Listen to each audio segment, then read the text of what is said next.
My name is Edmund Blackthorne. I'm a park ranger here in Adirondack State Park. Have been for almost 2 years now. This morning started like any other, peaceful, quiet, just the way I like it. The sun was just coming up over Mirror Lake when I started my patrol. The water was so still, with mist floating above it like ghostly fingers. I could hear the loons calling to each other across the lake, their cries echoing in that sad, beautiful way that always makes me stop and listen. I stood there for a while, just breathing it all in. The huge pine trees around me creaked and whispered as the morning breeze moved through them.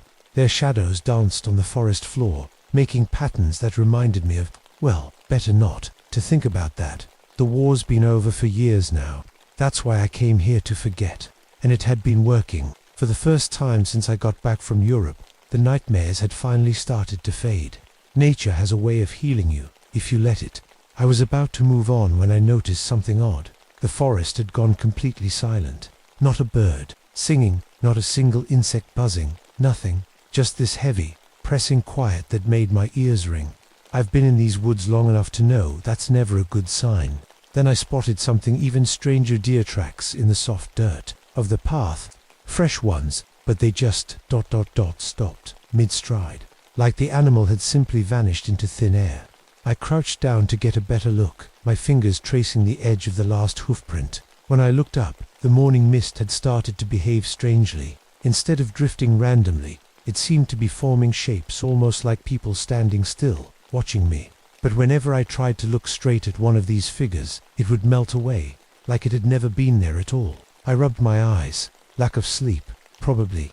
That's what I told myself. A family of raccoons suddenly emerged from the bushes nearby. They looked normal enough, but something about the way they stared at me sent a chill down my spine. Their eyes seemed to ... aware. Too intelligent. They didn't scurry away like wild animals should. They just watched me unnervingly still. I checked the sky, surprised to see dark storm clouds gathering overhead. The weather report had promised clear skies all week. Something wasn't right. As I continued walking, I noticed more things that were just slightly off. The trail markers, I know every single one by heart, seemed different somehow. The colors were faded in a way they shouldn't be, and some seemed to have moved a few inches from where they belonged. Small changes, but to someone who walks these paths every day, it was like finding a stranger sitting in your favorite chair. The air around me felt charged, like right before lightning strikes. The hair on my arms stood up, and my skin crawled, with goosebumps. Something ancient was stirring in these woods. Something that didn't belong here, or maybe something that had been here long before any of us. I reached for my radio, thinking maybe I should call this in. But then my pride kicked in. What exactly would I report? That the forest was too quiet? That the mist looked funny? That some raccoons gave me a weird look? No. Whatever was happening, I could handle it myself. I always had. I didn't know then how wrong I was. I should probably tell you a bit about myself. The war left its mark on me, not just the shrapnel. Scars I carry from my bombing runs over Germany. The worst scars are the ones nobody can see. Every night for years, I'd wake up screaming, seeing the faces of those civilians caught in our raids. We were just following orders, they told us. But that doesn't make the nightmares stop. My wife Jenny couldn't take it anymore. 2 years ago, she packed her bags and left our little apartment in Brooklyn. I don't blame her. Living with me was like living with a ghost. I was never really there, even when I was sitting right beside her. That's why I came out here, to the middle of nowhere.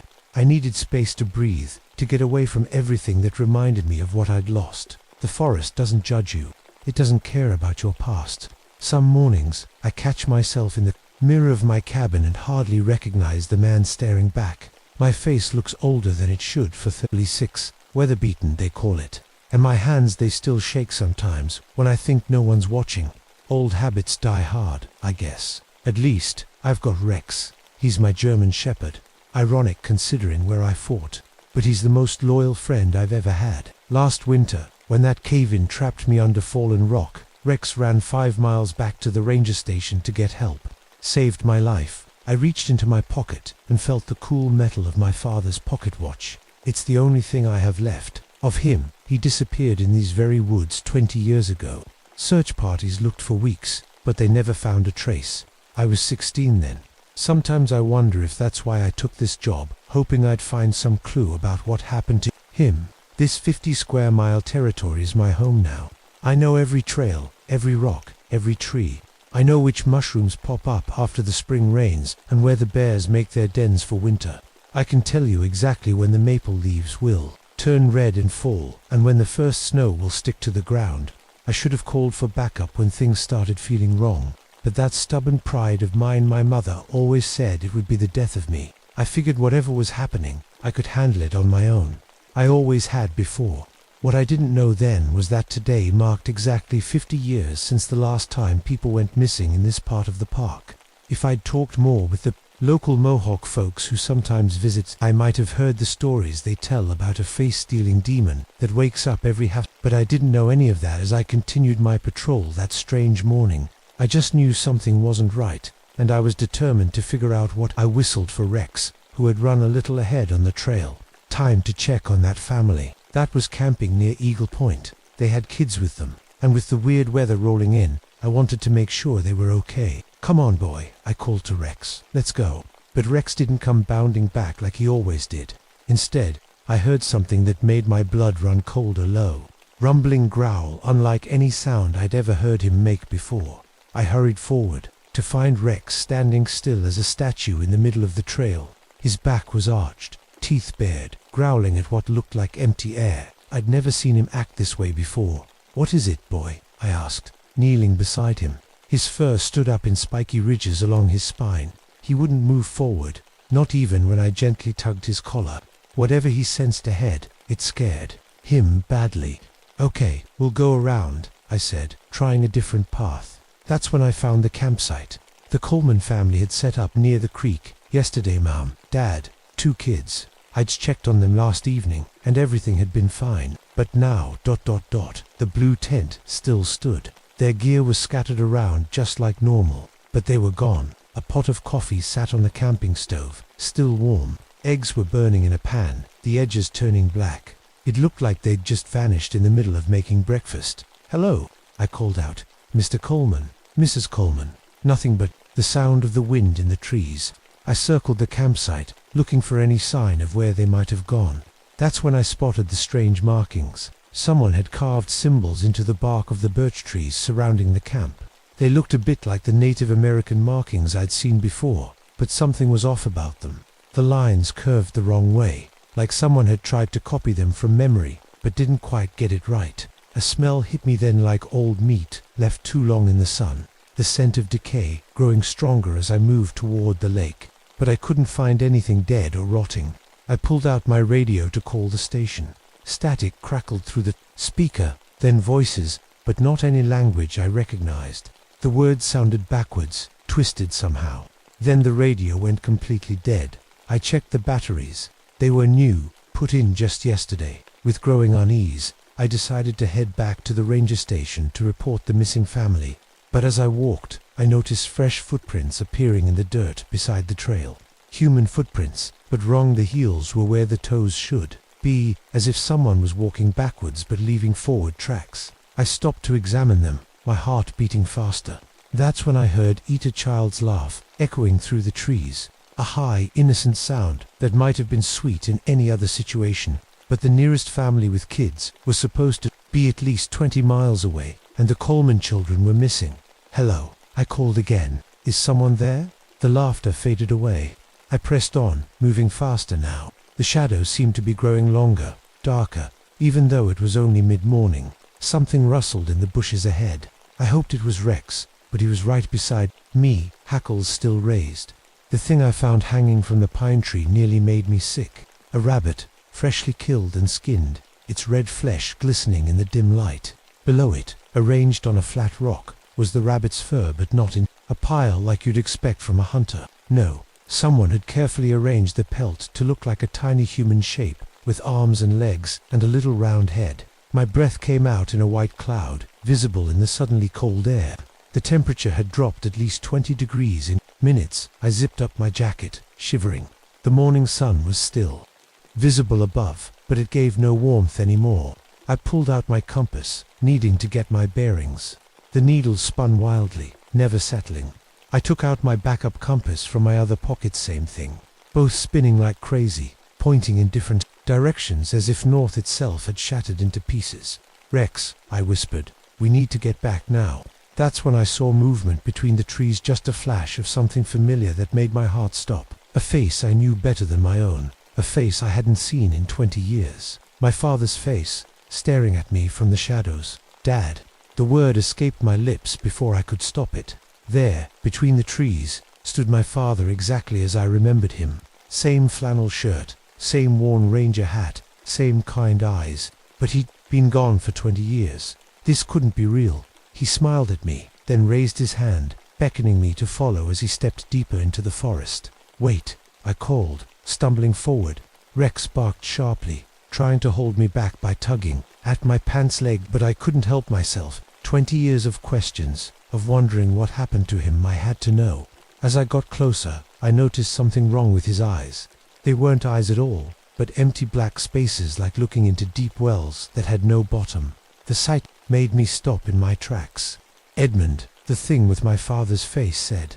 "My boy, you've grown so tall." His voice was perfect, the deep rumble I remembered from bedtime stories and fishing trips. He spoke of things only my father would know. How I broke my arm climbing the oak tree behind our house when I was 9. How he taught me to track deer by following broken twigs, the secret fishing spot on Miller's Creek where we caught that record-sized trout. "You're not him," I whispered, even as doubt crept in. "My father is dead. Is that what you think happened to me?" He smiled sadly. "I've been waiting for you, Edmund, waiting for you to find me." Rex growled and lunged at the figure, but passed right through it like it was made of smoke. He yelped as if burned by ice, backing away with his tail between his legs. The thing wearing my father's face tilted its head, studying me. Then its features began to shift and melt like candle wax. I watched in horror as my father's face dissolved, reforming into Jenny's delicate features and blonde hair. "Why did you let me leave, Eddie?" My ex-wife's voice now, perfect in every way. Was the war more important than me? Before I could answer, the face changed again, becoming Billy Simons, my co-pilot who died when our plane was hit over Dresden. Then Mrs. Keller, the elderly German woman I'd seen through my bomb site moments before. Our payload hit her apartment building. Each face was someone I knew, someone connected to my deepest regrets and fears. "Stop it," I said, backing away. The creature smiled with my own face, now a perfect mirror image. "You're carrying so much pain, Edmund, so much guilt. It's delicious." I pulled out my service revolver with shaking hands. "What are you?" "I am the Hollow One," it said, using a horrible mix of voices, now my father's, Jenny's, Billy's, all layered together. "I am what waits in the spaces between memories." I fired twice. The bullets passed straight through the thing, hitting a tree behind it. The creature laughed with my own voice, the sound echoing unnaturally through the forest. "Your weapons can't hurt me," it said. "Nothing physical can." It began reciting my most private thoughts, my deepest shames. How I sometimes felt relief when Jenny left. How I'd purposely aimed at civilian buildings during one raid, blind with rage after Billy died. Things I'd never told anyone. "How do you know these things?" I asked, my voice cracking. "I've been feeding for 50 years, it said. On memories, on guilt, on fear. The hikers, the campers, the lost souls in these woods, they've sustained me. But you, Edmund, BLACKTHORNE ... You're a feast." The forest around us started to change. The tall pines twisted and morphed into the burned-out buildings of Dresden. I could hear air raid sirens, smell the smoke and burning flesh. It was like being back in my nightmares. "I can take it all away," the Hollow One offered, its voice suddenly gentle. "The guilt, the memories, the pain. I can hollow you out, leave you peaceful and empty." For one terrible moment, I was tempted to forget it all, the war, the deaths, the failures. It sounded like heaven. "What happens to me if you do?" I asked. The creature smiled, my father's smile again. "You'll still walk and talk. Your body will continue. But the part that hurts, that remembers, that will be mine. A small price for peace, don't you think?" I looked into those bottomless eyes and saw the truth. The missing hikers, my father, they were still aware somewhere inside this thing, trapped and conscious as it wore their memories like clothes. "No," I said, backing away. "No deal." The thing's face, my face contorted with rage. "Then I'll take what I want anyway." "You can't run from me, Edmund. I'm already inside your head. I ran, with Rex at my heels. I crashed through the underbrush, branches whipping at my face. My mind raced faster than my feet. This thing, this hollow one, it fed on memories, on guilt, on trauma. And thanks to the war, I was carrying enough of that to make me a perfect target. Think, Edmund, think, I muttered to myself. That's when I remembered something my father used to say. The old fire tower on Hawk Mountain was special. Blessed by the old spirits, he'd called it. The local tribes had built it long before it became a ranger lookout. If there was anywhere I might be safe from this thing, it would be there. The tower was 3 miles north. I changed direction, hoping the creature wouldn't guess where I was headed. I was wrong. It appeared in front of me on the trail, but now wearing new faces, German civilians I'd seen from my bomber. A mother clutching a child, an old man with one arm, a young girl no more than 12. You remember us, don't you, Edmund? They asked, their voices blending together. You were so high up in your plane, but you still saw our faces as the bombs fell. I closed my eyes and pushed forward, walking straight through the apparition. It felt like plunging into ice water, stealing my breath for a moment. You can't escape what you've done, it called after me. Your guilt is my strength. Rex stayed close, guarding my back as we climbed higher toward the fire tower. The forest grew darker with each step, the trees more twisted. Unnatural shadows moved between them, always just at the corner of my eye. We were halfway to the tower when Rex suddenly stopped and turned around, his ears perked forward. He gave me a look I'll never forget, almost human in its sadness and determination. Rex, I whispered, come on, boy. He barked once, then charged back down the trail toward something I couldn't see. Rex, no. His loyal heart knew what I needed: time to reach the tower. He was buying it for me the only way he could.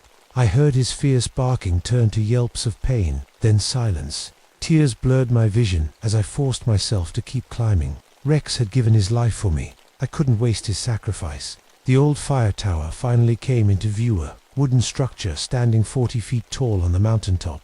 Its weathered steps creaked under my weight as I climbed, constantly looking over my shoulder. Inside the small cabin at the top, dust covered everything. No one had used this place in years. The Rangers had built a newer metal tower on the next ridge over. This one had been forgotten. A small desk sat in the corner. I yanked open its drawer, not sure what I was hoping to find. Papers, old maps, a flashlight with dead batteries, and a leather-bound journal. My father's handwriting filled its pages. No way, I whispered, flipping it open with shaking hands. The journal detailed his own encounter with the Hollow One 20 years ago. He'd been investigating missing hikers, too, just like me. The last entry was dated the day before he disappeared. It wears their faces. He'd written, asterisk, it feeds on memory and pain. The ritual is the only way, but the price is high. Accept the memories it wants to take. Embrace the pain. That's the only way to drive it back into hibernation for another 50 years. If you're reading this, I failed. I'm sorry. Asterisk, the tower trembled suddenly, the whole structure swaying as if hit by an earthquake. Looking out the window, I saw the Hollow One climbing the steps, wearing my face again, but half of it was melted away, revealing the hollow darkness beneath. You can't hide from yourself, Edmund, it called, its voice like stones grinding together. I looked back at my father's journal, reading the ritual he'd described. It wasn't complicated. In fact, it was terrifyingly simple. I had to stop running. From my memories, I had to fully experience them, accept them, own them. The exact opposite of what I'd been doing for years.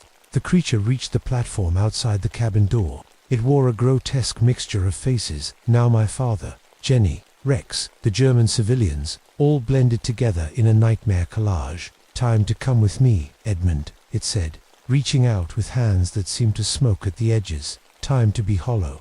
I closed my eyes and began the ritual, forcing myself to remember every bombing run in vivid detail. The weight of the plane, as it banked, the sound of the bombs releasing, the fires spreading below, the screams I couldn't hear but knew were there. What are you doing? The creature hissed, its voice changing. I didn't stop. I remembered Jenny's tears the night she left. I remembered finding Rex as a puppy, abandoned in these same woods. I remembered my father teaching me to fish, to track, to survive. Stop. The Hollow One shrieked, its form wavering like heat over pavement. The memories flooded through me, good and bad, joy and pain. I accepted them all. They were mine. They made me who I was. Scars, nightmares, and all. The creature lunged at me, its hands closing around my throat. I felt something being pulled from me, not my breath, but something deeper, my essence, myself. Cold spread through my chest like ice water in my veins. The hollow one's face twisted in a silent scream as it began to dissolve like mist in sunlight. But not before I felt it take something from me, my face, my voice, a piece of my very being. A searing pain shot through my chest, stealing my breath. My heart stuttered, skipped, then seized in my chest. The ritual worked, but the strain was too much for my body to take. As darkness closed in around me, I saw the creature disappear completely. My last thought was of Rex, hoping I'd see him again wherever I was going. 3 days later, hikers found 2 bodies in the fire tower. One was identified as Edmund Blackthorne, park ranger. The other looked exactly like him, same height, same build, same clothes, but both bodies were missing their faces, the skin smooth and blank where features should have been. The official report blamed carbon monoxide poisoning from a faulty hitter, though no one could explain the facial disfigurements or why there were 2 identical men. The strange events in Adirondack State Park stopped immediately. The missing Coleman family was found 5 miles from their campsite, with no memory of how they got there or why they left breakfast cooking. For 50 years, the forest was peaceful again, until another ranger noticed the sudden silence of the birds, the strange mist on Mirror Lake, and the deer tracks that stopped mid-stride.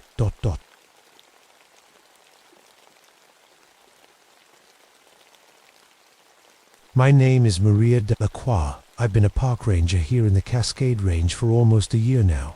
After what I saw in Vietnam, the quiet of these Oregon mountains was exactly what I needed. The fall fog was rolling in thick this morning, wrapping around the tall Douglas fir trees like a blanket. I could smell winter coming in the air. Out here, you learn to notice these things.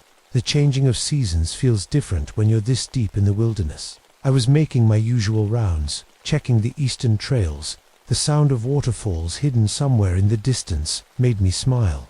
That's what I love most about this job, the peaceful sounds of nature.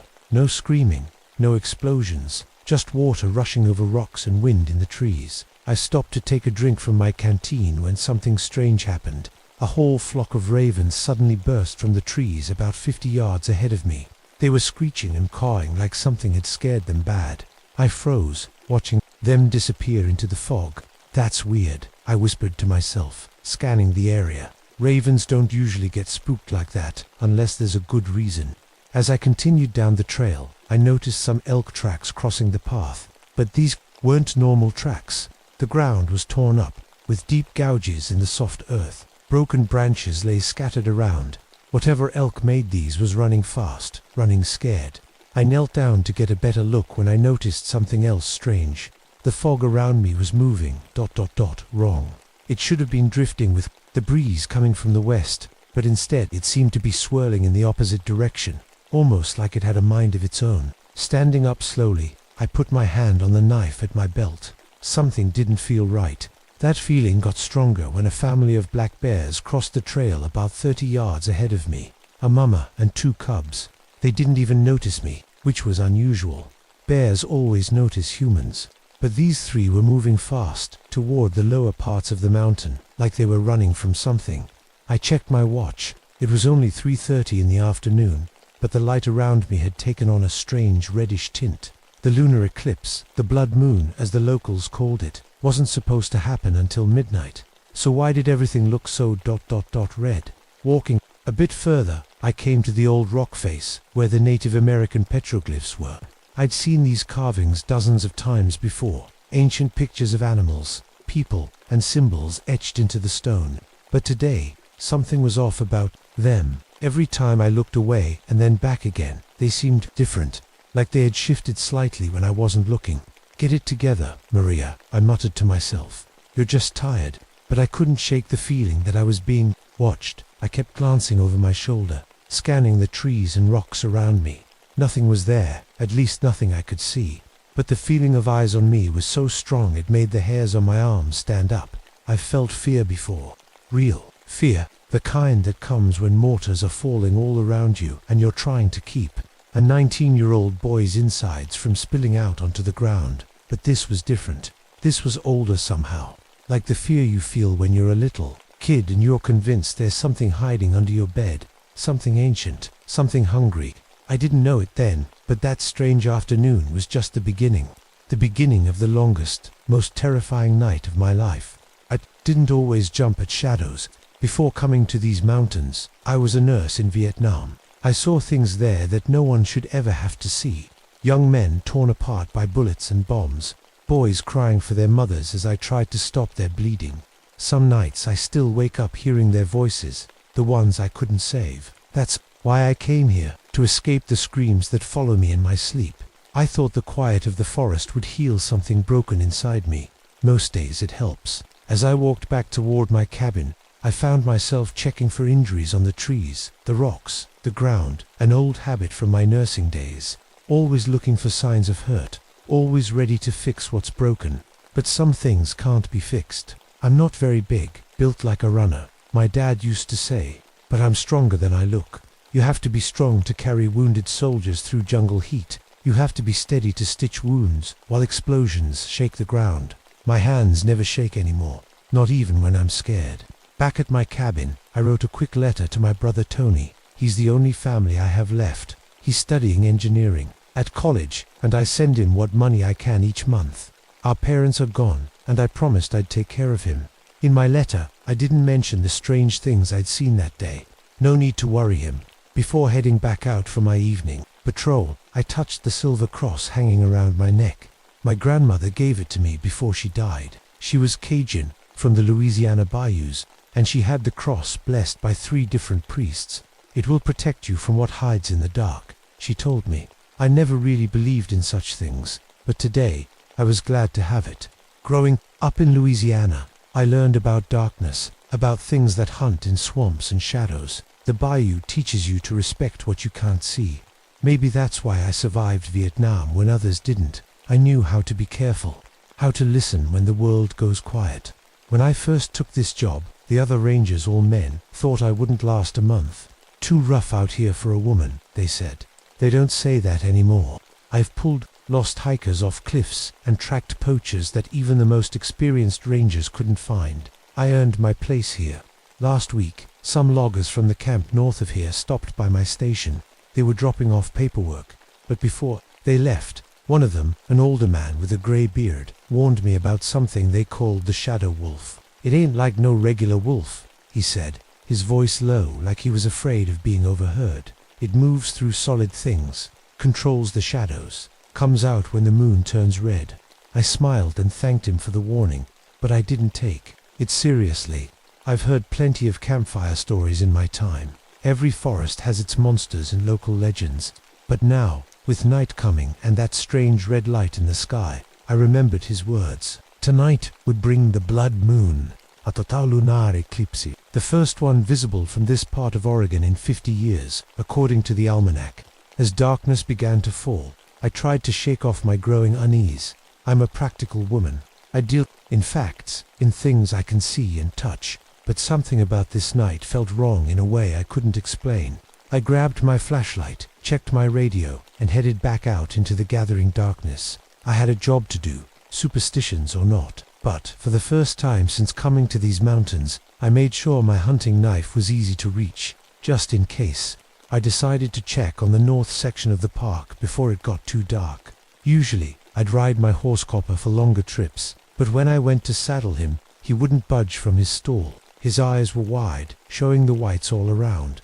He kept snorting and backing away from the door. "What's got into you, boy?" I whispered, stroking his neck. Copper was normally steady as a rock. I'd seen him stay calm during thunderstorms. That shook the windows, but now he was trembling like a leaf, refusing to take even one step toward the north trails. I had to go on foot instead. The sun was getting low, painting long shadows between the trees. As I hiked, the forest grew quieter. No birds singing, no squirrels chattering, just the sound of my own breathing and the crunch of my boots on the path. About 2 miles in, I found what was left of the loggers' camp. "Hello," I called out, but I already knew no one was there. The place was destroyed. Tents were ripped to shreds. A cooking pot lay smashed flat like someone had dropped a boulder on it. Worst of all were the claw marks, deep gouges in the trees, surrounding the camp, in the wooden tables, even in the metal sides of their trucks. I've seen bear attacks before. This wasn't that. These claw marks were too big, too high up. Some were 15 feet off the ground. As I stood there trying to make sense of what I was seeing, I heard it, a howl that made my skin go cold. It sounded like a wolf, but wrong somehow. Too deep, too human. And then another howl answered it, from the opposite direction. Then another, and another, until it seemed like I was surrounded by howling that echoed from everywhere at once. But that wasn't possible. The sound didn't work that way. It was like the howls were coming from inside my own head. I pulled out my flashlight as the daylight faded faster than it should have. That's when I noticed the shadows around me. They were moving, not shifting with the breeze or the light, but moving on their own, stretching toward me like fingers reaching for my ankles. I stepped back quickly, my heart hammering in my chest. Get a grip, I told myself. It's just your imagination. But when I turned to head back to the ranger station, I saw my medical kit lying on the ground, its contents scattered across the dirt. I always kept that kit zipped in my backpack. Always. Now bandages, antiseptic, and medicine bottles were spread out like someone had dumped them. But my backpack was still zipped shut on my back. I could feel it there. With shaking hands, I grabbed my radio. This is Ranger Delacroix. Does anybody copy? Over at first, there was just static. Then, a voice came through, broken up by interference. Copy. What's your situation? But behind the words, I could hear something else. Breathing, low growls, sounds that didn't belong on a park radio frequency. I'm at the North logging camp. There's been some kind of animal attack. The camp is destroyed. I need backup. Over. The radio crackled, and this time all I heard was a long, low howl coming through the speaker before it went dead in my hand.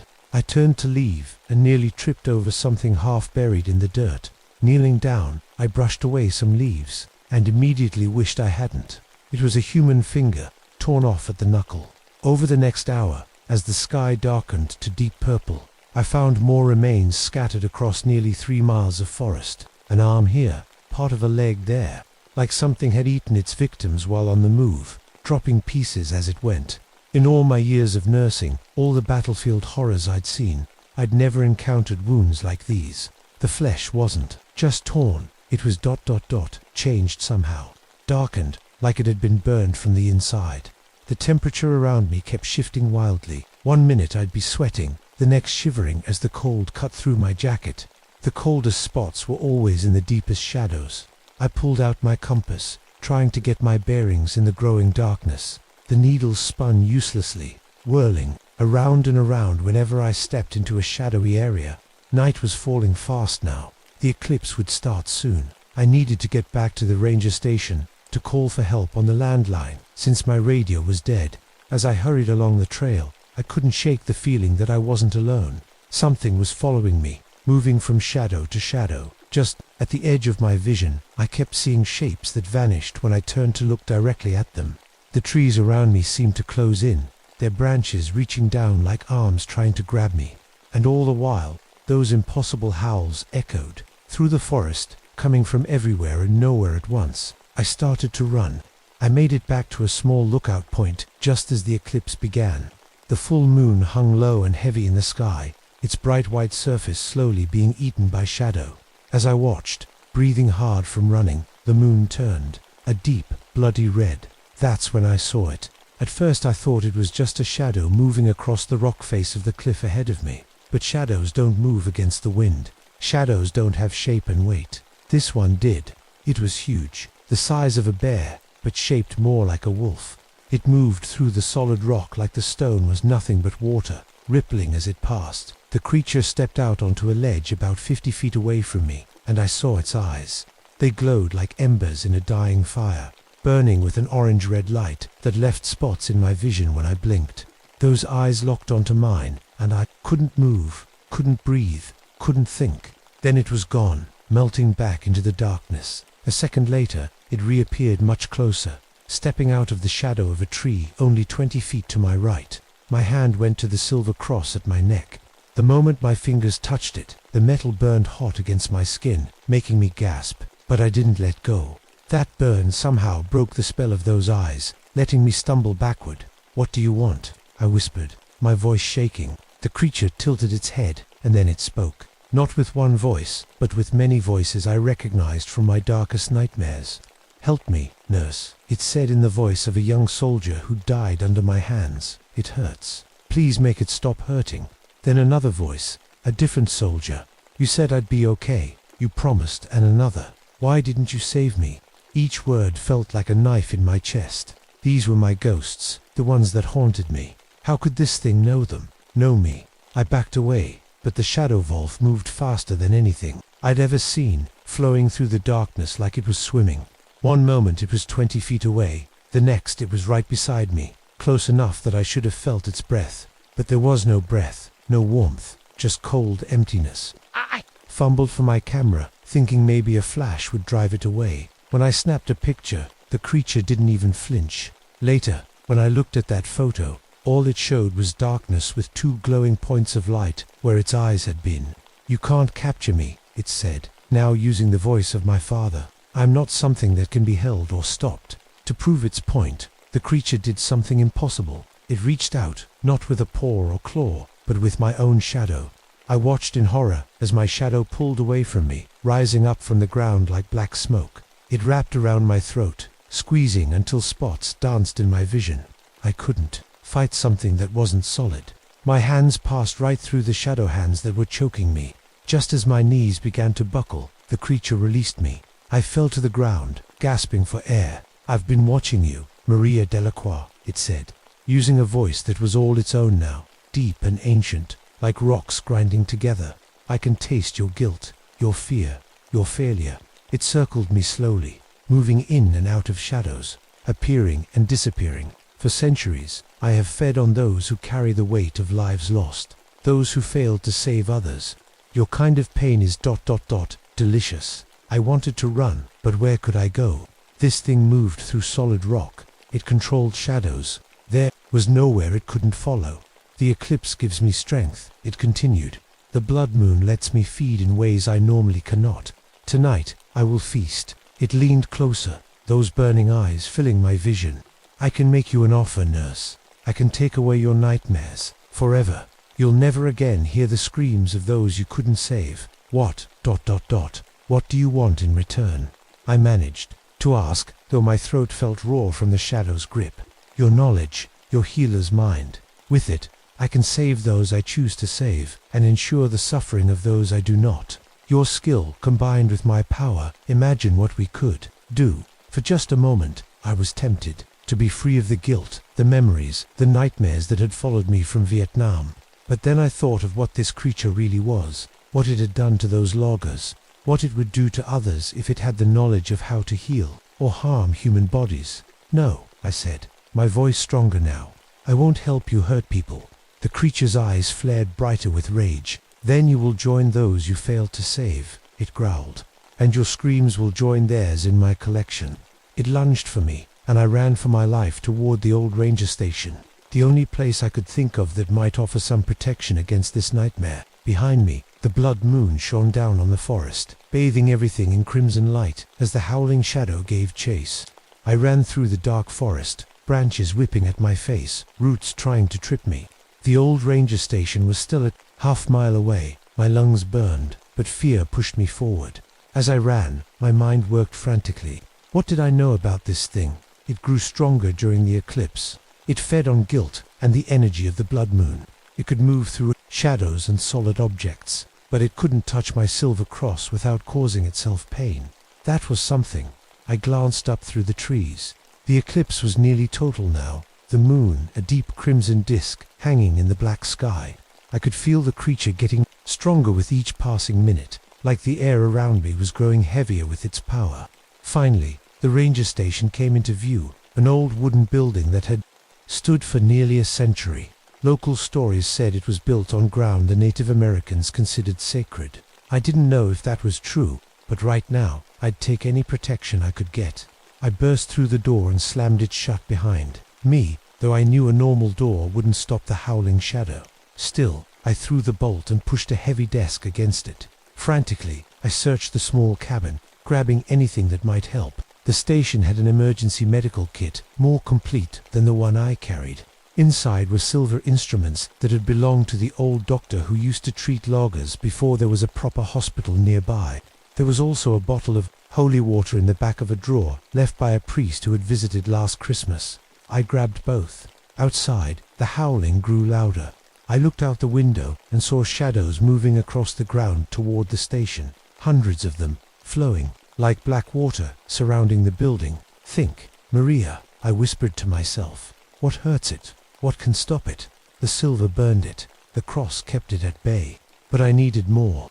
Then I remembered something my grandmother once told me about fighting shadow spirits in the bayou. Light bounced back on itself, traps the shadow between worlds, she'd said. I never understood what she meant, until now. Looking around the small cabin, I saw what I needed, mirrors. There was a large one above the wash basin, and smaller ones in the bathroom and on the back of the door. Just as I was taking down the first mirror, the shadows outside began to seep through the cracks in the walls. Under the door, through the windows, they formed long, reaching fingers that clawed at the floor, the furniture, at me. I smashed the largest mirror against the edge of the desk, breaking it into jagged pieces. I did the same with the others, then began placing the fragments around the room, angling them to reflect the red moonlight that came through the windows. The shadows retreated from the reflected light, hissing like water on a hot pan. But I knew the real fight was yet to come. The creature itself wouldn't be stopped so easily. As if summoned by my thoughts, the wall beside me rippled like the surface of a pond. The howling shadow stepped through, its burning eyes fixed on me. Clever, it growled, glancing at my makeshift defenses. But not clever enough. It lunged for me, but had to pull back when it nearly stepped into the path of reflected moonlight between two mirror shards. The creature snarled in frustration. You can't keep this up forever, it said. The eclipse will pass. My time will end. But I'll return for you when the next blood moon rises. I won't be here, I said, backing toward the medical kit I'd left open on the desk. You can't run from me. It laughed, a sound like stones grinding together. I'll find you wherever you go. Your guilt calls to me. Your pain is a beacon I can follow across the world. As it spoke, it sent more shadows sliding across the floor, knocking over my carefully placed mirror fragments. I worked quickly, setting them back up, creating new paths of reflected light. We played this deadly game for what felt like hours, me creating barriers of light, the creature breaking them down. But with each passing minute, I could feel it growing stronger as the eclipse reached its peak. Soon, not even the silver or the reflected light would hold it back. I needed to end this now. You're right, I said, facing the creature. I can't run from you, or from what I've done, the people I couldn't save. The howling shadow tilted its head, watching me curiously. You want my guilt? My pain? Come and take it. I stepped forward, deliberately breaking the pattern of reflected light I'd created. The creature hesitated, suspicious of my sudden surrender. What trick is this? It growled. No trick, I said. Just truth. You were right about me. I failed them. All of them. Their deaths are on my hands. The creature moved closer, drawn by my confession, by the fresh wave of guilt and pain I was deliberately calling up from deep inside me. Yes, it whispered. Give it to me. All of it. As it reached for me, I knocked over the desk lamp, sending it crashing to the floor. The bulb shattered, plunging one side of the room into darkness. The creature immediately flowed toward that darkness, becoming more solid as it left the light. That's when I made my move. I had positioned the largest mirror fragments on the floor in a specific pattern. When the creature moved toward the darkness, it passed between them. The red moonlight bounced from one shard to another, surrounding the howling shadow in a cage of reflected light. It screamed a sound like tearing metal that made my ears ring. Trapped between multiple reflections, it couldn't phase away, couldn't escape into shadows because the light was coming from all directions. With the creature temporarily trapped, I lunged forward with the silver scalpel I'd taken from the medical kit. I drove it deep into the center of the shadow mass, where I thought its heart might be. The moment the silver pierced it, the howling shadow let out a final, terrible howl. Its body began to collapse in on itself, the burning eyes flickering and fading, but as it died, something unexpected happened. A wave of energy exploded outward from the creature, dark, cold, and filled with all the pain and death it had consumed over centuries. I had no time to run, no time to shield myself. The blast hit me full force, lifting me off my feet and slamming me against the wall. I felt something break inside me, several somethings. The pain was everywhere, overwhelming. Through blurring vision, I watched the howling shadow dissolve into nothing, leaving only the silver scalpel lying on the scorched floorboards. I tried to move, to reach for my radio, but my body wouldn't respond. The taste of copper filled my mouth. Blood. As my consciousness began to fade, I looked out the window at the blood moon, now beginning to emerge from the eclipse, returning to its normal silver-white glow. I thought of Tony, hoped he'd be okay without me, hoped he'd understand why I never came home. And I thought of all those I couldn't save in Vietnam. Maybe now I could tell them I was sorry. The darkness closed in, but this time I wasn't afraid of it.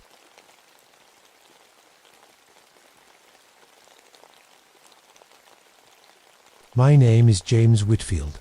I'm 42 years old and work as a park ranger in the Great Smoky Mountains of Tennessee. This morning started like any other spring day, but I should have known better. I should have felt it coming. The morning mist was hanging thick between the ancient peaks as I started my patrol. The dogwood trees were in full bloom, their white flowers covering the forest floor like a blanket of snow.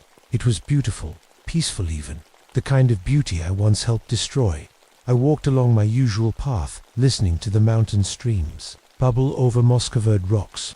Their gentle music echoed through the hollows. These sounds usually bring me peace after all those years I spent destroying these mountains as a coal miner.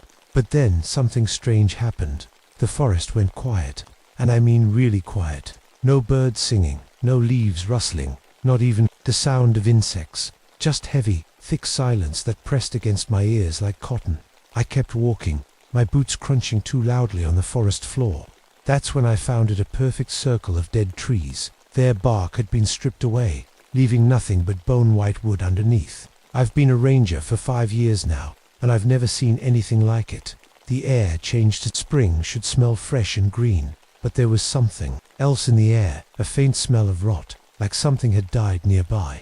I searched around but found nothing. As I continued my patrol, a family of wild turkeys crossed my path, but something was wrong with them. They moved together in perfect step, like they were all controlled by the same mind. Their eyes looked glassy and empty. My skin crawled watching them disappear into the underbrush. The sky darkened suddenly. Storm clouds rolled in faster than they should have, turning day into a spooky kind of twilight. I checked my watch, barely 10 a.m., but it looked like evening was settling in. I passed by one of the old Cherokee burial grounds that dot these mountains. The stone cairns marking the graves looked weathered and ancient, but something about them seemed different today. I couldn't put my finger on what had changed. A chill ran up my spine as I stood there. It wasn't from the wind or the sudden darkness. This cold seemed to rise up from the ground itself, seeping into my boots and climbing up my legs like icy fingers. I've faced many things in these mountains, bears, wildcats, even the occasional lost and panicked hiker, but nothing had ever made me feel this kind of dread before. Something was wrong in my forest, and I was about to find out just how wrong. I wasn't always a park ranger. For 20 years, I worked in the coal mines, tearing up these same mountains I now try to protect. Strip mining, they called it. We'd blow the tops off mountains and dig out the coal, leaving nothing but ugly scars on the land. Sacred Cherokee ground I helped destroy it all for a paycheck. Every day, I carry that weight. Sometimes, when I cough, and I cough a lot these days, I taste the coal dust still sitting in my lungs. Black lung, the doctor called it. Said it would only get worse with time. Stress makes it worse too, and today my chest feels extra tight. My wife Sarah, she died 3 years ago. Cancer. The doctors couldn't say for sure, but the water near our home tested bad after years of mining runoff. I can't help thinking I had something to do with her getting sick. My son David, he thinks so too. He won't even take my calls anymore. You poisoned the land, and it poisoned Mom. He told me the last time we spoke. Those words echo in my head every single day. I'm a big man. Years of swinging pickaxes and moving heavy equipment built me strong. But lately, climbing these trails leaves me winded. My body is breaking down, bit by bit, just like I broke down these mountains. I reached into my pocket and felt the smooth stone there.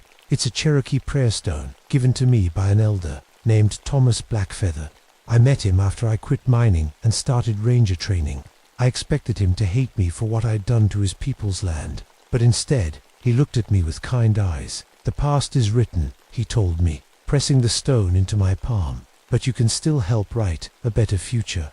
I've spent the last 5 years learning everything I can about Cherokee history and traditions. It feels important, somehow, to understand what I helped destroy. Thomas taught me about sacred burial grounds, about how the Cherokee believe the spirits of their ancestors still walk these mountains.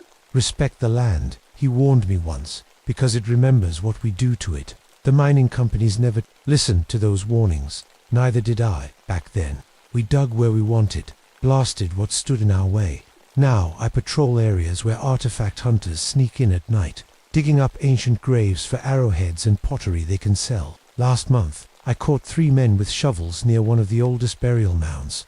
They ran before I could arrest them, leaving behind freshly disturbed earth and scattered bones. Thomas visited me the next day, his face grave. "You need to be careful, James," he said. "When the dead are disturbed, they don't always rest again." I thought he was just being superstitious. Now, with the strange silence in the forest and that circle of dead trees, I'm not so sure. My hand tightened around the prayer stone in my pocket as another coughing fit hit me. When it passed, I wiped my mouth and saw blood on my hand. Whatever was happening in these mountains, I had a bad feeling it was just beginning. I headed back to my cabin to get Tracker, my old bloodhound. If anyone could help me figure out what was happening in these woods, it was him. His nose was better than any piece of equipment the Park Service could give me. "Come on, boy," I said, clipping on his leash. "We've got work to do." But Tracker wasn't himself today. As we approached the area with the dead trees, he stopped dead in his tracks. His ears pulled back, and he started whimpering like a puppy. When I tried to coax him forward, he dug in his paws and backed away, his eyes wide with fear. "What is it, boy? What do you smell?" Tracker had tracked bears without hesitation. He'd faced down angry wildcats, but whatever he sensed here terrified him. I let him return to the cabin, then continued on alone. That's when I found the first disturbed grave. Someone or something had dug up one of the ancient burial mounds, but this wasn't the work of ordinary grave robbers. The bones had been carefully arranged in a strange pattern around the mound, like the spokes of a wheel. My stomach turned. In my 5 years as a ranger, I'd never seen anything like this. I took photos with my phone and moved on, planning to report it when I got back to headquarters. But a half-mile later, I found something that made me stop in my tracks. Hanging from a tree branch, eye sockets staring right at me, was a human skull. I looked around and saw more of them, hung like Christmas ornaments throughout the clearing. My hand went to my radio, but before I could call it in, I heard it sound like bones rattling together, coming from an empty clearing just ahead. It was faint at first, but got louder as the daylight faded. I knew I should leave, head back to safety, but instead, I walked toward the sound. My radio crackled to life on its own, startling me. Through the static, I heard what sounded like chanting in a language I didn't recognize. I tried changing channels, but the chanting continued, growing louder, more urgent. I switched off the radio and kept walking. Over the next ridge, I found something impossible: fresh graves that hadn't been there yesterday. Dozens of them, the dirt still loose on top. These weren't old Cherokee burial mounds. These were new.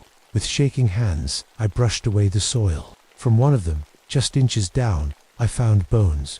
Human bones, but arranged all wrong, twisted into impossible positions. The sun was getting low now, and I knew I should head back. But then I saw it, a spiral of bones in a clearing ahead.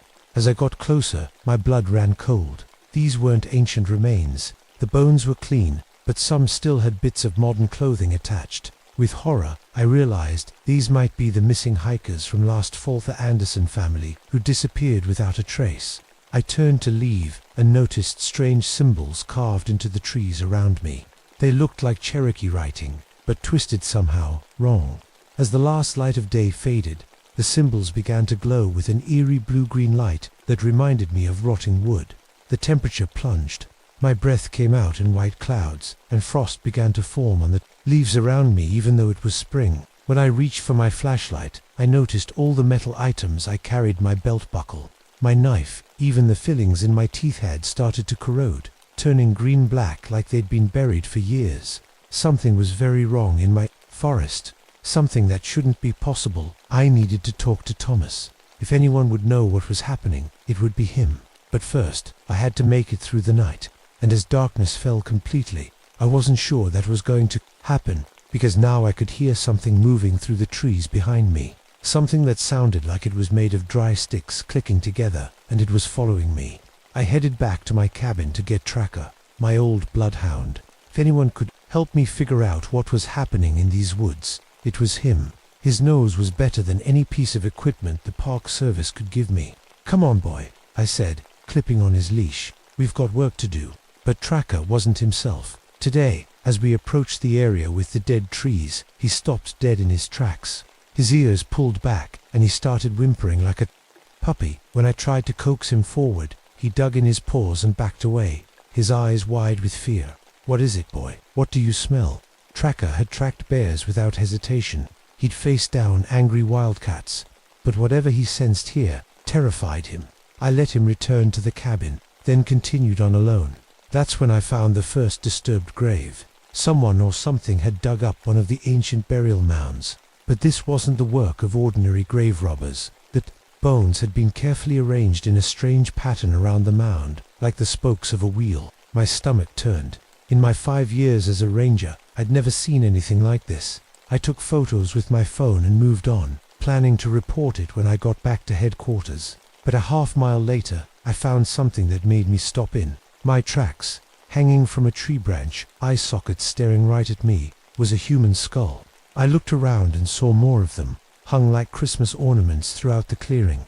My hand went to my radio, but before I could call it in, I heard it sound like bones rattling together, coming from an empty clearing just ahead. It was faint at first, but got louder as the daylight faded. I knew I should leave, head back to safety. But instead, I walked toward the sound. My radio crackled to life on its own, startling me. Through the static, I heard what sounded like chanting in a language I didn't recognize. I tried changing channels, but the chanting continued, growing louder, more urgent. I switched off the radio and kept walking. Over the next ridge, I found something impossible: fresh graves that hadn't been there yesterday. Dozens of them, the dirt still loose on top. These weren't old Cherokee burial mounds. These were new. With shaking hands, I brushed away the soil. From one of them, just inches down, I found bones. Human bones, but arranged all wrong, twisted into impossible positions. The sun was getting low now, and I knew I should head back. But then I saw it, a spiral of bones in a clearing ahead. As I got closer, my blood ran cold. These weren't ancient remains. The bones were clean, but some still had bits of modern clothing attached. With horror, I realized these might be the missing hikers from last fall, the Anderson family who disappeared without a trace. I turned to leave and noticed strange symbols carved into the trees around me. They looked like Cherokee writing, but twisted somehow. Wrong. As the last light of day faded, the symbols began to glow with an eerie blue-green light that reminded me of rotting wood. The temperature plunged. My breath came out in white clouds, and frost began to form on the leaves around me, even though it was spring. When I reached for my flashlight, I noticed all the metal items I carried: my belt buckle, my knife, even the fillings in my teeth had started to corrode, turning green-black like they'd been buried for years. Something was very wrong in my forest, something that shouldn't be possible. I needed to talk to Thomas. If anyone would know what was happening, it would be him. But first, I had to make it through the night. And as darkness fell completely, I wasn't sure that was going to happen, because now I could hear something moving through the trees behind me, something that sounded like it was made of dry sticks clicking together, and it was following me. I ran. My boots pounded against the forest floor as I tried to put distance between myself and whatever was following me. The clicking sound grew louder, like someone shaking a box of dice. Despite the cold air, sweat ran down my back. I stopped behind a large oak tree to catch my breath. My lungs burned, and a coughing fit threatened to give away my position. I pressed my sleeve against my mouth to muffle the sound. When I finally looked around the tree, I saw it. Standing in a patch of moonlight was a figure that shouldn't exist. It looked like a person, but it was made entirely of bones, not just human bones, but animal bones too, all fitted together like a jigsaw puzzle. Where its eyes should have been, Two cold blue lights glowed in empty sockets. I couldn't move, couldn't breathe. The bone creature turned its skull toward me, and I felt it see me, even though it had no eyes. Then it spoke. James Whitfield. Its voice wasn't one voice, but many, layered together. I recognized some of them: Joe Miller, who died when a shaft collapsed in '92. Ernie Fulton, crushed under equipment in '97. And then, cutting through all the others, my wife's voice. "Jamis, Sarah," I whispered, my voice cracking. "This isn't real.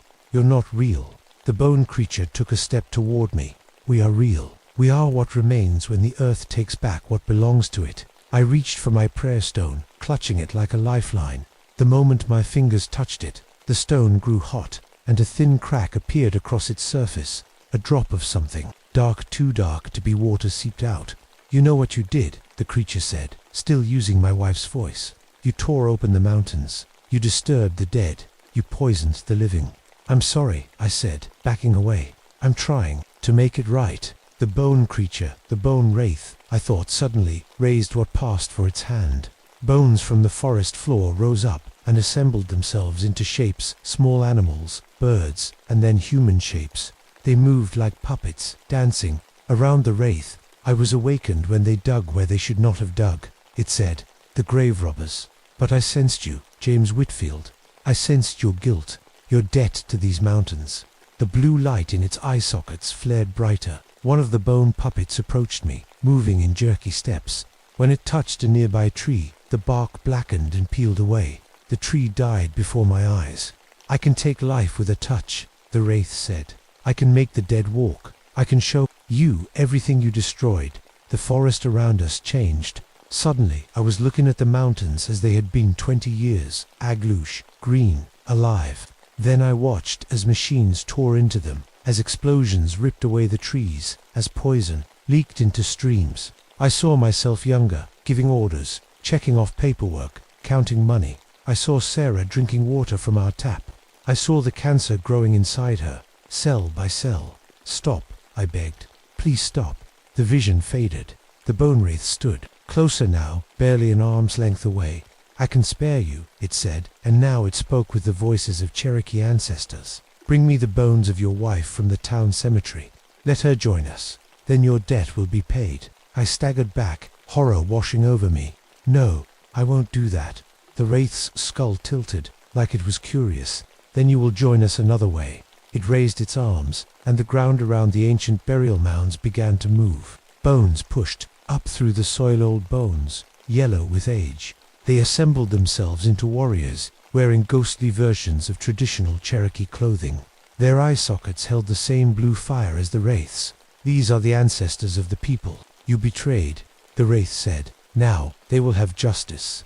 The bone warriors drew closer, surrounding me. The prayer stone in my hand was hot enough to burn now, the crack growing wider, more of the dark liquid seeping out. I had to get away, had to reach Thomas, had to figure out how to fight this thing. Because if I didn't, I knew I wouldn't be the last to face the bone wraith's anger. And as I looked into those burning eye sockets, I understood something terrible. It wasn't just vengeance the creature wanted. It wanted to cleanse these mountains of all human life, starting with me. I ran faster than I thought my sick lungs would let me. Behind me, I could hear the click-clack of bone feet on the forest floor. The bone warriors were following, but they weren't fast. I had a chance. As I ran, I remembered what Thomas had told me about Cherokee spirits. They were tied to special places, sacred places. I needed to reach the council tree, an ancient oak where Cherokee chiefs once met to make important decisions. My chest burned. With each breath, the coughing started again. Worse this time. I tasted blood, but I kept going, guided by moonlight filtering through the trees. When I finally broke through into the clearing where the council tree stood, I almost cried with relief. The massive oak tree seemed to glow with a soft light that had nothing to do with the moon. I leaned against its trunk, gasping for air. "Help me," I whispered to the tree, feeling foolish but desperate. "I need to stop this thing."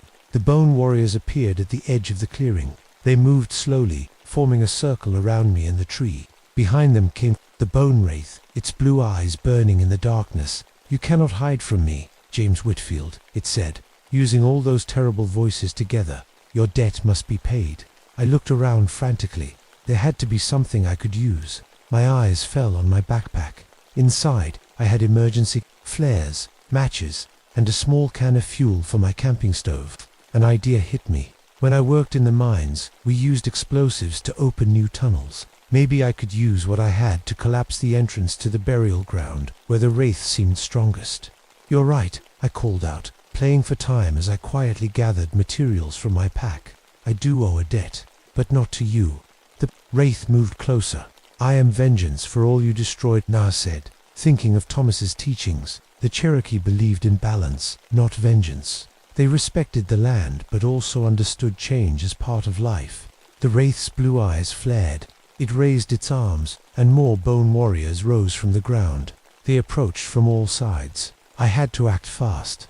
I tied the flares together with a shoelace, poured the fuel over them, and stuffed the whole thing into my empty water bottle. It wasn't much of a bomb, but it might be enough. But where should I use it?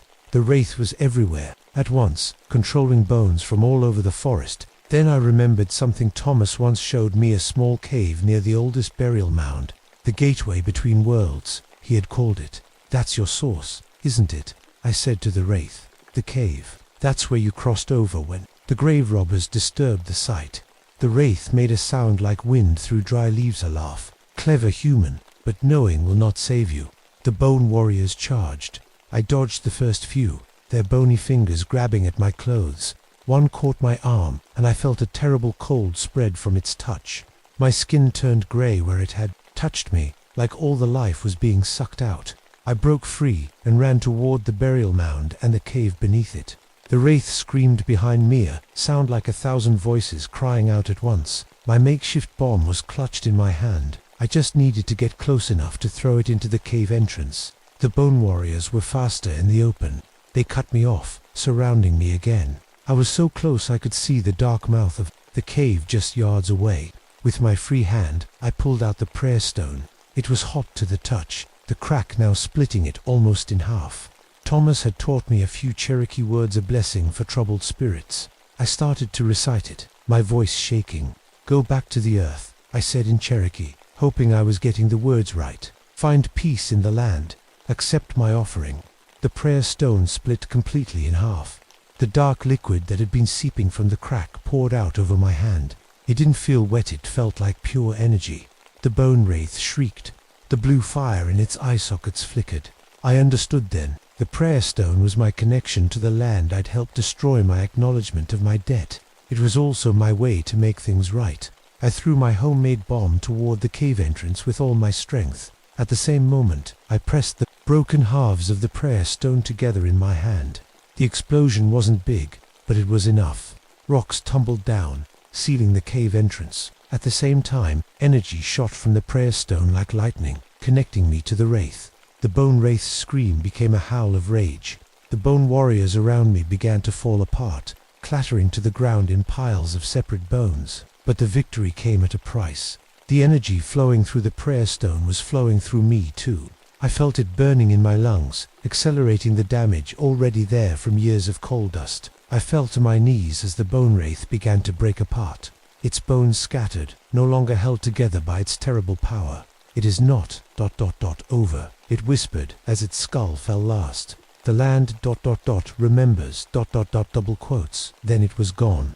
The blue light faded. The forest was silent again, but a natural silence this time. I couldn't get up. My lungs felt like they were full of fire instead of air. Each breath was shorter than the last. I dragged myself to the base of the council tree. As my vision started to darken around the edges, I thought I saw Thomas standing over me, a sad smile on his face. "You did well, James," he seemed to say. "The balance is restored." I tried to answer, but couldn't find the breath. As my eyes closed, I saw one last thing. The bone piles from the warriors were sinking into the ground, returning to their proper resting places. The land was healing itself, and somehow, so was I.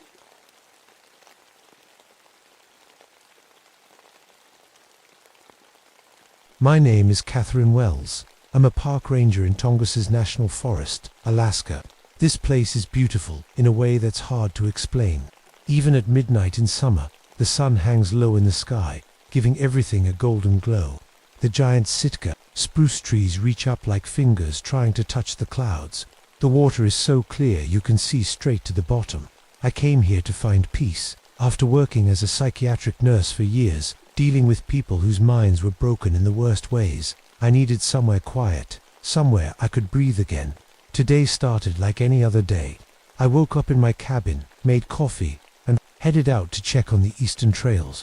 The whales were singing in the distance, their deep voices carrying across the water. Eagles soared overhead, riding the wind currents. Everything was normal, until it wasn't.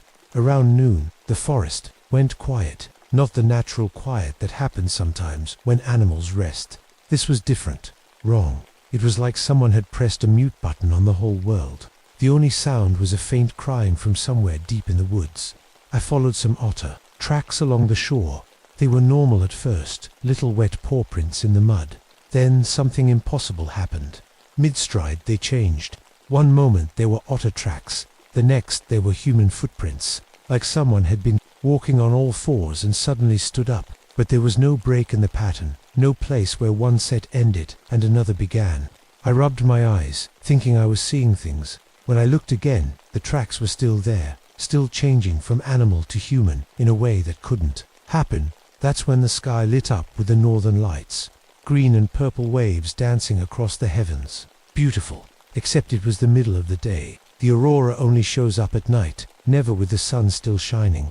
Yet there it was, creating impossible patterns of light that made my eyes hurt if I looked too long. A family of brown bears crossed my path about 50 yards ahead. I froze, hand on my bear spray, but they weren't acting normal. Instead of ambling along naturally, they walked in a perfect line, one behind the other, moving almost like ... people. Their steps were too even, too measured. Bears don't walk like that. Fog rolled in from the ocean, thick and grey. As it swirled around me, I started hearing voices. Whispers at first, then clearer words in languages I didn't know. Old languages that made my skin crawl, even though I couldn't understand them. I kept walking, trying to convince myself there were logical explanations for everything. That's when I noticed the totem poles. They've always been there, of course. The Tlingit people carved them generations ago. But today, their wooden eyes seemed to follow me. When I moved, they moved, watching, waiting. Without warning, the temperature dropped. My breath came out in white clouds, and tiny ice crystals formed in the air around me. They didn't fall like snow should. Instead, they hung suspended, arranging themselves into patterns that looked almost like words. Something was very wrong in my forest, and somehow I knew this was just the beginning. I didn't always live in Alaska. 3 years ago, I worked at a psychiatric hospital in Seattle. I was good at my job, too good, maybe. I could tell when patients were lying or pretending to be someone they weren't. It's like a sixth sense I've always had. Then something terrible happened. A patient I was treating, a man who claimed different people lived inside his head, escaped his room one night. He killed 3 people while insisting he was someone else. I found them. Their faces still visit me in my nightmares. After that, I couldn't stay. Every time I closed my eyes, I saw blood. Every time I helped a patient, I wondered if they might snap too. So I ran away to the farthest place I could find. This forest at the edge of the world. I'm not very tall or strong, but I've learned to take care of myself out here. My eyes are grey like storm clouds, and people say they miss nothing. My hands stay steady even when I'm scared. Something I learned from years of giving medicine to shaking patients. There's one thing I never tell anyone about. My twin sister Sarah. We were identical in every way except our smiles. She died in a car crash when we were 28. Sometimes, when things get really bad, I hear her voice in my head, telling me it's going to be okay. I touch the locket around my neck, the one with her picture inside. It's the only thing I brought. From my old life, the metal felt cool against my fingers as I tried to make sense of what I was seeing in the forest. The native Alaskan people, especially the Tlingit, have stories about these woods. They talk about creatures called Kushtaka ottomen who can change their shape to look like people you know. They're supposed to steal souls by tricking you into following them into the water. Of course, I never believed those stories. I'm a scientist at heart. I studied psychology. I know that every monster has a logical explanation, usually fear, trauma, or mental illness. There's always a reason behind the madness. The Tlingit elders warned me when I first arrived. An old woman with deep wrinkles and kind eyes held my hands and said, "The Kushtaka are strongest when the days are longest."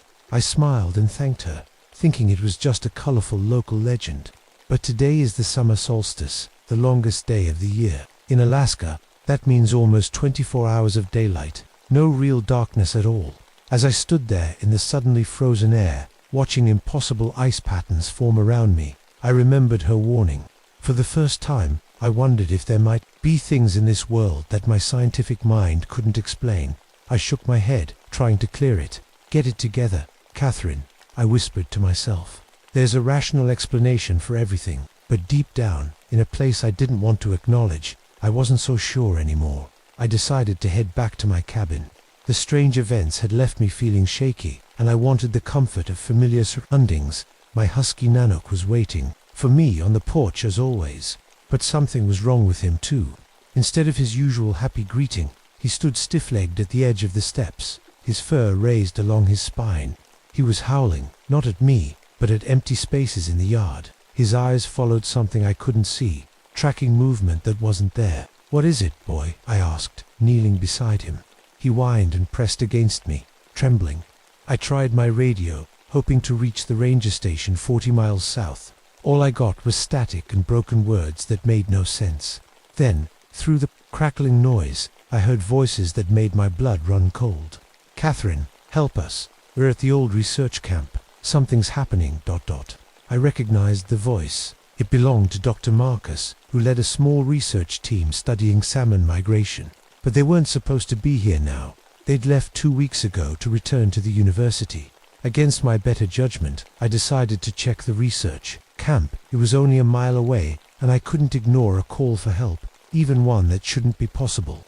Nanook refused to come with me. For the first time ever, he disobeyed when I called him. He just sat on the porch, watching me leave with sad eyes. The research camp was exactly as it had been when I checked it last week, empty and locked up for the season. Except now, the door swung open at my touch. Inside, I found half-eaten meals on the table, still warm. Coffee steamed in mugs. Laptops were open, some mid-sentence in research notes. It looked like everyone had just gotten up and walked away in the middle of their day. I picked up a jacket left hanging on a chair. It was Dr. Marcus's. I recognized the university logo, but it was impossible. He couldn't have been here. Outside the cabin, I noticed strange markings carved into the trees. They looked similar, 2 Tlingit symbols I'd seen on totem poles, but somehow ... wrong. The lines curved in ways that hurt my eyes to follow, like they were trying to bend space itself. That's when I heard it, laughter. Not just any laughter, but Sarah's laugh. My dead sister's laugh, clear as day, coming from the dense trees beyond the camp. "Sarah," I called out, knowing it was crazy even as I did it. The laughter stopped. The forest went silent again. My radio crackled to life in my pocket. "Catherine, we need help. We're lost. Please come find us." It was Dr. Marcus again, his voice strained with fear. "Where are you?" I asked. "Follow the path to the water. We're waiting for you there." I knew I shouldn't go. Everything inside me screamed that it was a trap. But what if they really were in trouble? What if Dr. Marcus and his team had come back for some reason and now needed help? As I debated what to do, I saw something that made my heart stop.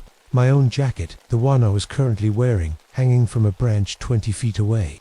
My spare boots, my backpack, my things, scattered through the forest like breadcrumbs, leading toward the water. I took a step back, ready to run, when I heard another sound, a child crying, the sobs coming from the direction of the bay.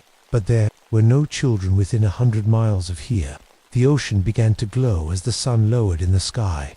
Not the normal reflection of sunset, but something else, a strange blue-green light that moved in patterns. Patterns that looked almost like words, like someone was trying to write messages in the water itself. With shaking hands, I pulled out my pocket mirror to check, a scratch I'd felt on my face. In the reflection, I saw Sarah standing behind me, her face sad, her hand reaching for my shoulder. I spun around. Nobody was there. When I looked in the mirror again, she was still there, mouthing words I couldn't hear. "This isn't real," I whispered. "This can't be happening." But it was, and somehow I knew things were about to get much worse. The path to the water seemed longer than I remembered. Each step felt heavy, like walking through a dream. The glowing patterns in the bay grew brighter as I got closer, pulsing like a heartbeat. I stopped at the water's edge, the waves gently lapping at my boots. The air smelled of salt and something else, something old and wrong, like rotting flowers. That's when I saw her, Sarah, my sister, rising from the waves like she was standing on an invisible platform. Water streamed from her hair and clothes, but she was smiling. Her hand reached out toward me. "Catherine," she said, her voice exactly as I remembered it. "I've missed you so much. You're not real," I whispered. "My sister is dead." Sarah's smile didn't change, but something flickered in her eyes. For just a second, they weren't human eyes at all. They were black and shiny, like an otter's. Then they were normal again. "I'm as real as you need me to be," she said. "Don't you want us to be together again? Don't you miss me?" I did miss her, every day. The pain of losing her had never really gone away, just dulled with time. Seeing her now, even knowing it couldn't really be her, made my heart ache. "What are you?" I asked, my voice shaking. Sarah, or the thing pretending to be Sarah, tilted her head. "The Tlingit call us Kushtaka, but names don't matter. What matters is that I can give you what you want most." She held out her hand again. "Come into the water with me, Catherine. We can be together forever." My locket suddenly felt hot against my skin, burning like a brand. I pulled it out and opened it. Sarah's picture was gone, replaced by swirling darkness. "How long have you been watching me?" I asked, trying to keep my voice steady. The creature laughed, and this time it didn't sound quite like Sarah anymore. "Every animal in this forest is my eyes. The eagles that soar above your cabin, the fish that swim in the streams you cross, the bears that walk these woods. I've been learning you, Catherine, learning how to be your sister." As it spoke, its form seemed to shimmer. One moment it was Sarah, the next it was almost something else. The changes were subtle, fingers slightly too long, neck bent at an unnatural angle, teeth a bit too sharp when it smiled. "I can be anyone you've ever loved," it said. And suddenly it wasn't just Sarah standing there. My parents appeared beside her, looking exactly as they had before age took them. My first boyfriend, my college roommate, Dr. Marcus and his research team, all standing on the water, all smiling with the same empty smile, all with eyes that occasionally flickered to something inhuman. "Look at all the others who joined us," the thing wearing Sarah's face said, waving its hand. The water became clear, and I could see down into the depths. Bodhies stood in silent rows beneath the surface, their faces peaceful, their eyes open. Some I recognized, hikers reported missing over the years, fishermen lost at sea, all standing, waiting, watching. "They're not really gone," the Kushtaka said. "They're just part of something bigger now, part of me, and you can be too." It smiled Sarah's smile again. "Don't you want to stop being alone, Catherine? Don't you want peace?" Part of me did. A small, broken part that had never healed after Sarah died. A part that was tired of running, tired of being afraid, tired of the nightmares. The water around my boots began to rise, though I hadn't stepped forward. It climbed up my legs, cold, but somehow inviting. "Just one step," the creature said, its voice a gentle whisper now. "One step, and all the pain ends. One step, and you'll be with Sarah again, forever." I felt tears on my cheeks. It would be so easy to believe, so easy to take that step. The water reached my knees now, pulling gently, like hands tugging me forward. "Just one step, Catherine. Come home to me." The water was at my waist now, cold fingers pulling me forward. The thing wearing Sarah's face smiled, reaching for me. But something wasn't right. As I looked at Sarah, I noticed things my heart had missed but my trained eyes caught. Her smile was wrong. The left side lifted slightly higher than the right. The real Sarah's smile had always been the opposite. This creature had studied me, but it didn't know everything. In that moment, I understood what was happening. The Kushtaka fed on grief and loneliness. It found the holes in people's hearts and used them as doorways. My sister's death had left a hole in me that had never healed, and this thing was using it. "You're not my sister," I said, my voice stronger now. "Sarah's gone, and you're not bringing her back." I took a step backward, fighting against the pull of the water. It resisted, clinging to me like wet cement. The creature's face flickered, Sarah's features melting slightly before reforming. "Don't you want to be happy, Catherine? Don't you want to stop hurting?" "Not like this," I said.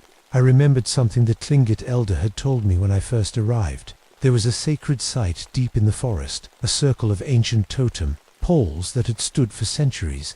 The Kushtaka couldn't enter that space. I turned and ran, splashing out of the water. It felt like hands were grabbing at my legs, trying to pull me back. Behind me, I heard not just Sarah's voice, but a chorus of voices calling my name.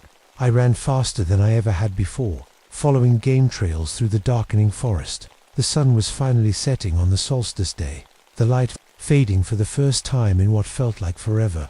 I could hear them behind me, not just one set of footsteps, but many. When I dared to glance back, I saw them.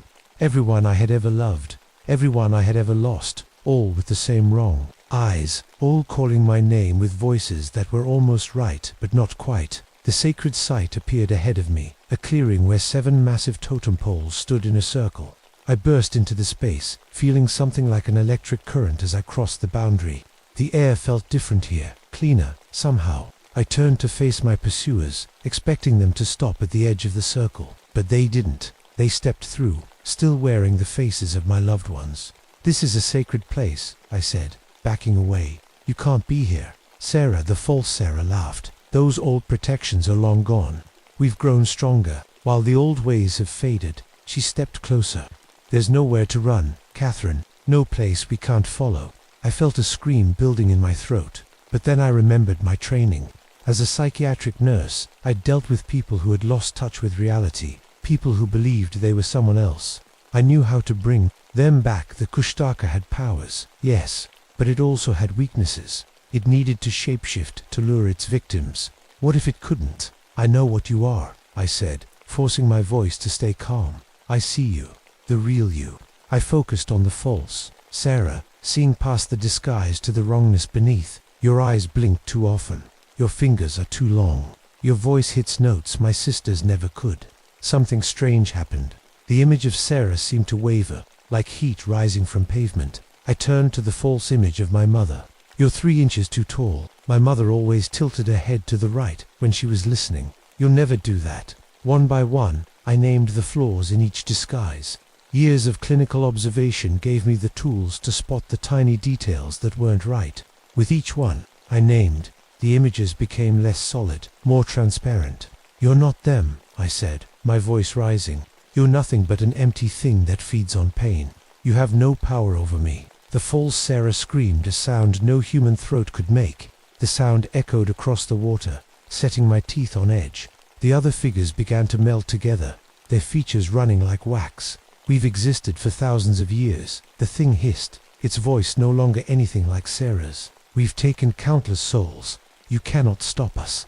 "Maybe not," I said, "but I can stop you from taking mine." I pulled out my locket and held it up. The metal burned in my palm, but I didn't let go. "My sister is gone. I accept that. My grief is mine, not yours to feed on." The creature lunged at me, its form shifting rapidly between human and something else. Something with too many limbs and eyes that glowed in the dimming light. I stood my ground. "I see you," I whispered. "I see what you really are." The thing screamed again, a sound like ice cracking and animals dying. It writhed in the air before me, its form unable to settle on any one shape. Then, just as suddenly as it had appeared, it was gone. The clearing was empty, except for me and the ancient totem poles. The air smelled clean again. The water in the distance was just water, no longer glowing with unnatural light. I sank to my knees, exhausted. Had I won? Had I driven it away? Or had it simply retreated to wait for another time, another weakness? I don't remember walking back to my cabin. I don't remember falling asleep. I just remember waking up 3 weeks later in a hospital in Juneau, with doctors telling me I'd been found wandering the forest, severely dehydrated and talking to people who weren't there. They said I kept calling for Sarah, kept insisting she was alive and living in the forest. They diagnosed me with extreme stress, grief hallucinations, and possibly a psychotic break triggered by isolation. Maybe they're right. Maybe it was all in my head, the Kushtaka, the shapeshifting, all of it. Maybe my loneliness finally broke me. But every night, Sarah visits me in my room at the psychiatric care facility. She sits on the edge of my bed and tells me stories about the forest. Her smile is perfect, exactly right. And when she leaves, she always says the same thing. "I'll be waiting for you in the water, Catherine. I'll be waiting forever." I don't know if I defeated the creature or became its victim. I don't know if Sarah is really visiting me or if my mind has finally shattered completely. All I know is that when they let me out of here, I'm never going back to Alaska, and I'm never, ever going near the water again.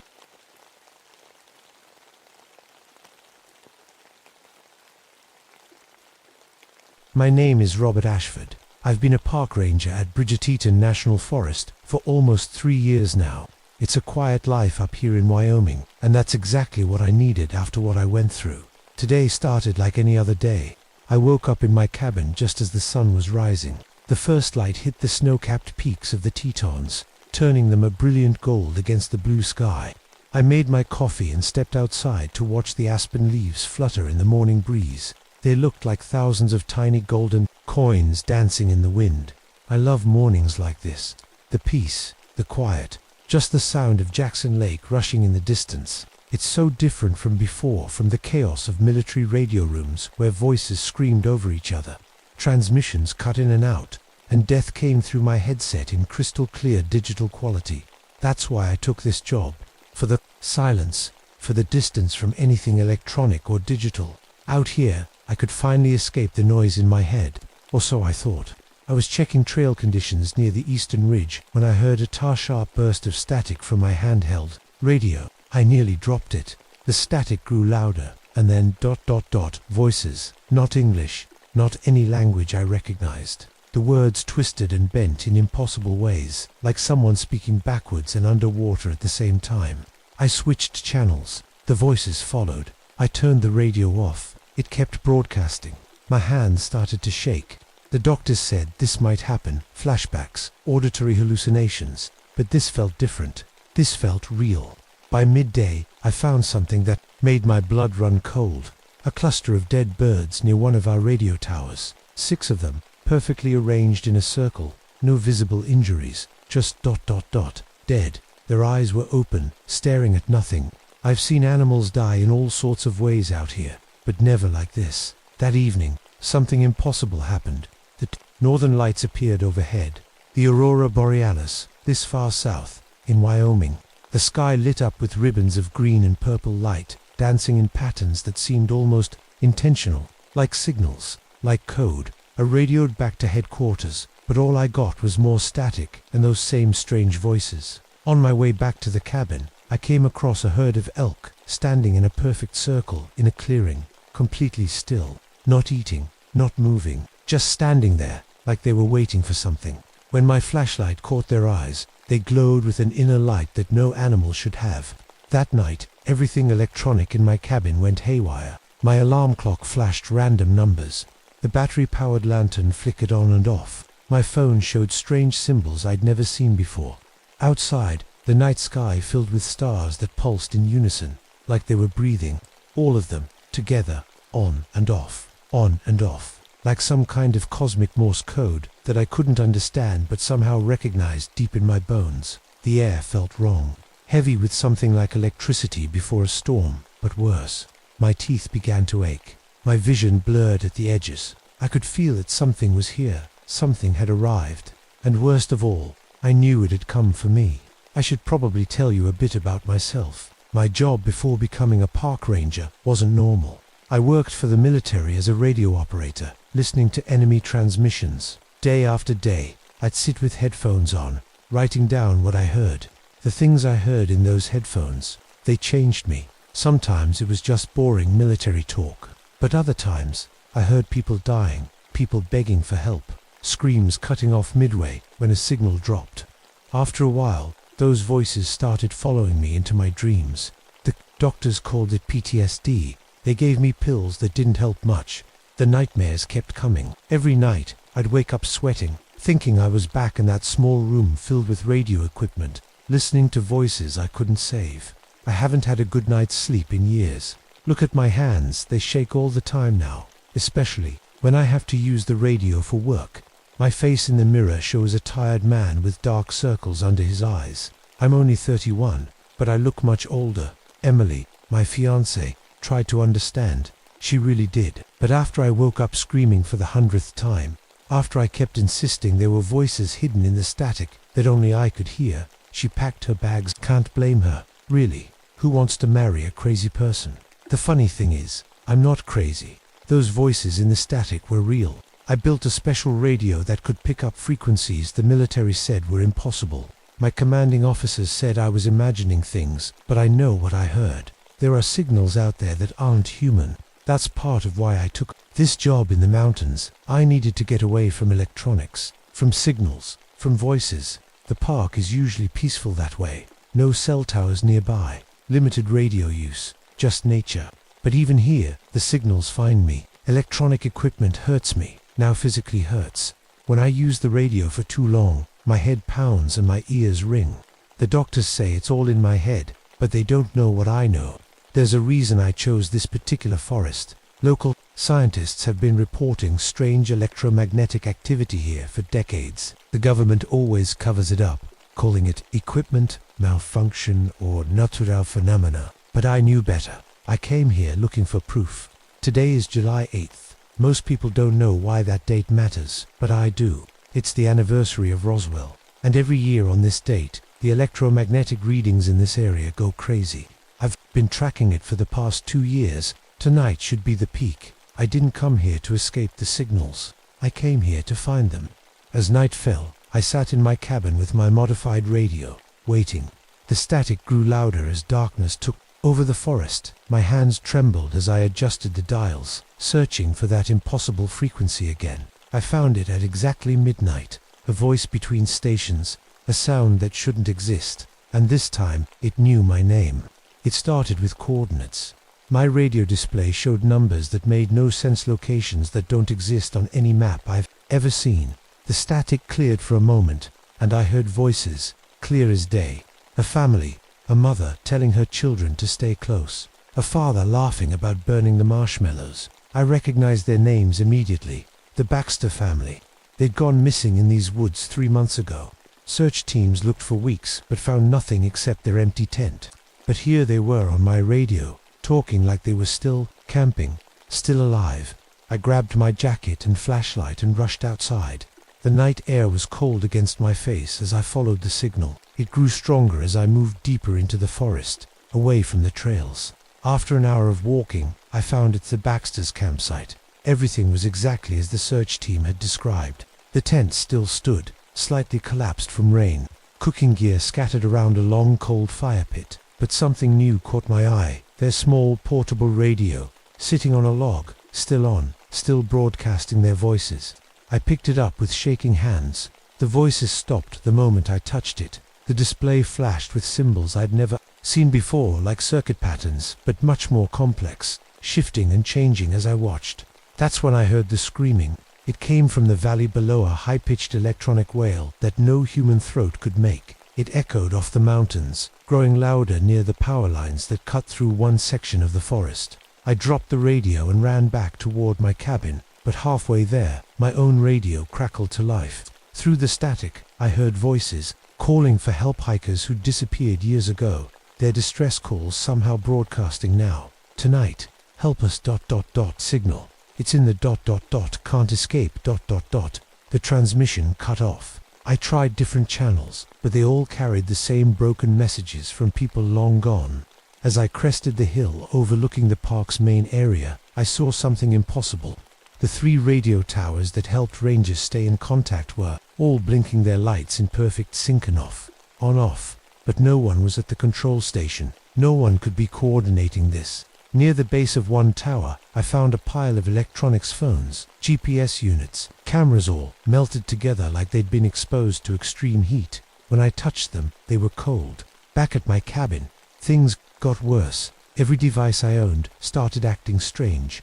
My old digital camera turned on by itself, showing photos I'd never taken, pictures of me sleeping from the night before. My battery-powered clock radio switched between stations without being touched. Voices speaking directly to me. Robert Ashford, ... we found you. Through the frequencies. The power went out across the valley. From my window, I watched as the lights of distant cabins and ranger stations died one by one, creating a spiral of darkness that centered on my location. I grabbed my emergency flashlight, but when I turned it on, the beam projected images on the wall, images from my past, my worst memories, The time I intercepted a transmission of civilians being killed. The night I found out my brother had died overseas. Emily walking out the door for the last time. How could a flashlight know these things? How could it show me my own memories? I threw it against the wall, but it didn't break. Instead, the beam swung wildly around the room before settling on my radio equipment in the corner. The special receiver I'd built to catch those impossible frequencies was turning itself on, its dials moving without being touched. Static filled the room, growing louder until it hurt my ears, and through the noise came a voice unlike any I'd ever heard, not quite human, not quite machine, something in between. "We've been waiting for you, Robert," it said. "The man who listens to spaces between stations, the man who hears what others cannot." The voice came from everywhere and nowhere at once. "We're ready to meet you now. I've seen strange things in my life, but nothing like what came through my radio that night." At first, it was just a shimmer in the air, like heat rising from hot pavement. Then the shimmer took shape, almost human, but not quite. It flickered like a bad TV signal, sometimes clear, sometimes breaking apart into static. Where a face should be, there was only a swirling mass of light and shadow that changed with each burst of radio noise. "What are you?" I whispered, backing away until I hit the wall. The shape tilted what might have been its head. "We exist in the spaces between your broadcasts, in the static, in the silence between words. We have always been here, watching, listening." I'd heard rumors during my military days about signals that couldn't be explained, about operators who went mad claiming something answered back when they broadcast into empty frequencies. I'd always believed them. Now I knew why. "You're the signal stalker," I said, remembering the name some of the old-timers used. "The thing that follows radio operators, the thing that drives them crazy." It made a sound like laughter mixed with dial tones. "Names are meaningless. We are signal. We are frequency. And you, Robert Ashford, have been calling to us for a very long time." That night, I learned the truth. This thing, this entity, could enter dreams through electronic devices. Any device, radios, phones, even digital watches. It fed on the electromagnetic activity of the human brain, especially during sleep. The more it fed, the stronger it became. And it had been feeding on me for years. "Your nightmares," it said, drifting closer. So loud, so clear, like beacons in the dark. My radio switched on by itself, displaying images on its small screen faces of people I'd never seen before. Their eyes vacant, their expressions blank. The entity's previous victims. "They called to us too," it said, "but their signals were weak. Yours is strong. Your mind remembers frequencies others forget." It explained how it had been studying human consciousness through radio waves for decades, how it had learned to manipulate electronic devices, turning them into eyes and ears and sometimes weapons. To prove its point, my radio suddenly exploded, sending shards of plastic flying across the room. One cut my cheek, and I felt warm blood trickle down my face. "We are not alone," the entity continued, its form growing larger, stronger. "Others wait in the electromagnetic spectrum. Others who hunger for minds like yours." It moved closer still, its shifting form now filling half the room. "We can help you, Robert. We can take away your pain, your memories, your nightmares." I knew what it meant. It would erase my mind completely, leaving an empty shell, like the vacant-eyed victims in the pictures. "No," I said, trying to sound braver than I felt. The entity made that strange laughing sound again. "You misunderstand. We aren't asking permission." Suddenly, my body wasn't my own anymore. My arm raised without me telling it to. My legs took a step forward. I could feel the creature inside my head, using the electrical signals of my brain like puppet strings. "The human brain is just another receiver," the entity said, its voice now coming from my own mouth. "Just another device we can control." I fought back with everything I had, focusing on the one thing the creature couldn't understand: emotion. Not logic, not reason, but raw human feeling, fear, anger, hope. For a moment, I regained control of my body, just long enough to grab my backpack and run for the door. Outside, the night was alive with strange lights. The aurora had grown stronger, painting the sky with colors that hurt to look at. Every electronic device in the ranger station was active computers, turning on and off, phones ringing with no one calling, radios broadcasting that same strange language I'd heard earlier. The signal stalker flowed out of my cabin like smoke. reforming in the yard. It was larger now, feeding off all the electronic equipment around us. "You cannot escape us, Robert," it said, its voice coming from every speaker, every device. "We are in every signal, every broadcast, every dream." I ran into the dark forest, knowing it would follow. As I ran through the dark forest, my mind raced faster than my feet. The thing chasing me existed in the electromagnetic spectrum, in radio waves, in electricity, in the signals that pass through our bodies and our devices. How do you escape something like that? Then it hit me. The cave system.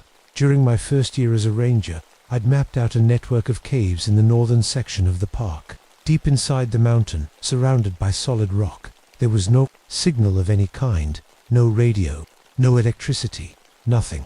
I changed direction, heading north through the trees. Behind me, I could hear strange mechanical sounds, my radio equipment from the cabin, now possessed by the entity, crawling through the forest like spiders made of wires and circuit boards. The screen of my old laptop glowed in the darkness, showing a face that wasn't human.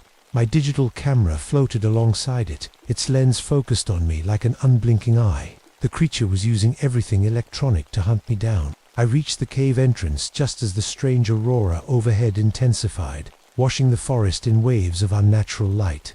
The power lines that ran along the edge of the park crackled with energy as the signal stalker drew power from them, growing stronger by the second. Inside the cave, the air was cold and damp. I switched on my backup flashlighter, simple one with no digital components, and made my way deeper into the mountain. The sounds of pursuit faded as I went further in. The entity couldn't follow me here, not directly. I had time to think, time to remember. During my military days, I'd been briefed on a classified research project. Scientists had discovered that certain frequencies could disrupt unknown technological signatures they wouldn't explain to us. They taught us how to create a simple electromagnetic pulse device that could scramble these signatures temporarily. Looking through my backpack, I realized I had just enough to build a makeshift version. A battery, copper wire from my emergency kit, parts from my backup radio. I worked quickly, my hands steadier than they'd been in years. Fear has a way of focusing the mind. As I connected the final wires, I heard a sound that made my blood freeze static, coming from deeper in the cave. The signal stalker had found another way in. It oozed through a crack in the rock wall, no longer trying to look human. Now it was just a shifting mass of light and electricity, pulsing with angry energy. "Clever," it said, its voice echoing off the stone walls, "but futile. We have absorbed enough power from your electrical grid to maintain form even here." It was right. The creature had grown too strong. My small EMP device wouldn't be enough to destroy it completely. But then I realized I didn't need to destroy it. I just needed to trap it. "You feed on electromagnetic brain activity," I said, buying time as I made final adjustments to my device. "You enter our dreams through electronic devices." "Yes," it replied, moving closer. "Your species broadcasts your thoughts into the void. We simply answer. What happens if you're forced to maintain a single frequency?" I asked, remembering another detail from that classified briefing. "What happens if you can't shift between signals?" The creature paused, its form rippling with what might have been concern. I activated my device, creating a specific frequency, one the scientists had told us would trap these entities in a feedback loop. The signal stalker shrieked, a sound like 1,000 radios tuned to dead air all at once. But my EMP wasn't strong enough. To complete the loop, to make it work properly, I needed to connect it directly to the source of the disruption, to the creature itself. I knew what I had to do. "You wanted my mind," I said, stepping forward with the device in my hands. "Come and get it." I lunged at the entity, pressing the device into its shifting form. Immediately, I felt electricity course through my body. Every muscle tensed, every nerve fired at once. Pain beyond anything I'd ever felt, but it was working. The signal stalker was being forced into a single frequency, unable to shift, unable to escape. It writhed and thrashed, its form growing unstable. "Others, ... will come," it said, its voice breaking apart. "Others, ... will find you. Let them come," I managed to say through gritted teeth. "I'll be waiting." The creature imploded with a final burst of energy that knocked me back against the cave wall. Electricity arced from the device in my hands, up my arms, across my chest. I smelled burning flesh, my own. As darkness closed in around me, I felt a strange peace. The voices that had haunted me for years were finally silent. The nightmares that had plagued my sleep were gone. For the first time in a long time, I wasn't afraid anymore. 3 days later, a search team found my body in the cave, surrounded by melted electronics. The official report blamed my death on a lightning strike or equipment malfunction. Nobody believed the letter I'd left explaining what really happened. But something changed after that night. The electromagnetic anomalies that had been recorded in the area for decades stopped completely. The aurora never appeared again. The radio towers broadcast clear signals with no unexplained static. And park rangers reported that for the first time in years, the wildlife around the radio towers returned, no longer afraid of whatever had been lurking in the frequencies. Sometimes, on quiet nights, if you tune a radio to the spaces between stations, you might hear something that sounds almost like a human voice saying, "I'm still here, still watching, still listening." But it's probably just static, isn't it?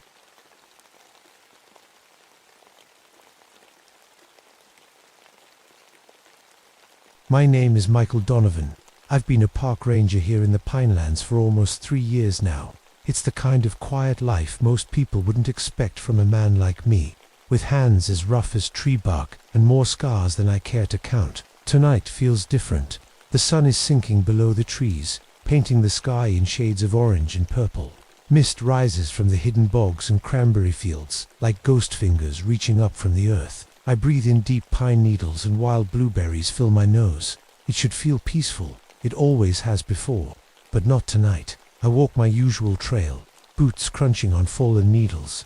The forest around me is alive with sound, until it isn't. The crows that were making a racket just moments ago fall silent all at once. I look up to see them frozen like black paper cutouts against the darkening sky. Not a good sign. What's got you all spooked? I mutter, more to myself than to the birds. I've been in these woods long enough to know when something isn't right. My eyes catch something unusual on the ground ahead, a perfect circle of scorched earth where nothing grows. I've seen these before, scattered throughout the barrens, like ancient burn marks with edges too perfect to be natural. I kneel down to touch the blackened soil. It's cool now, but something powerful burned here. The air carries a faint smell of sulfur mixed with something else. ... Something that reminds me of the alleys back in Newark where things went to die. Movement catches my eye. A white-tailed deer steps from between the trees. It's too close, much closer than any wild deer should come to a human. Its eyes reflect the dying light with an intelligence that makes the hair on my arm stand up. We stare at each other for a long moment before it turns and bounds away, disappearing into the gathering darkness. The weather report promised clear skies tonight, but storm clouds are gathering overhead, tinged with an unnatural red glow. I've never seen clouds that color before, not in all my years outdoors. They swirl together like they've got a mind of their own. I shine my flashlight down at the forest floor, following what look like hoof prints. They start out normal enough, then something changes. The prints transition into something else, claw marks that dig deep into the soft earth.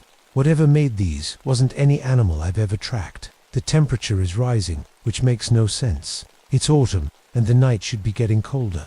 Instead, sweat beads on my forehead as heat builds around me. The air shimmers like a mirage on hot asphalt, making the pine trees waver and dance. I loosen my collar and check my watch.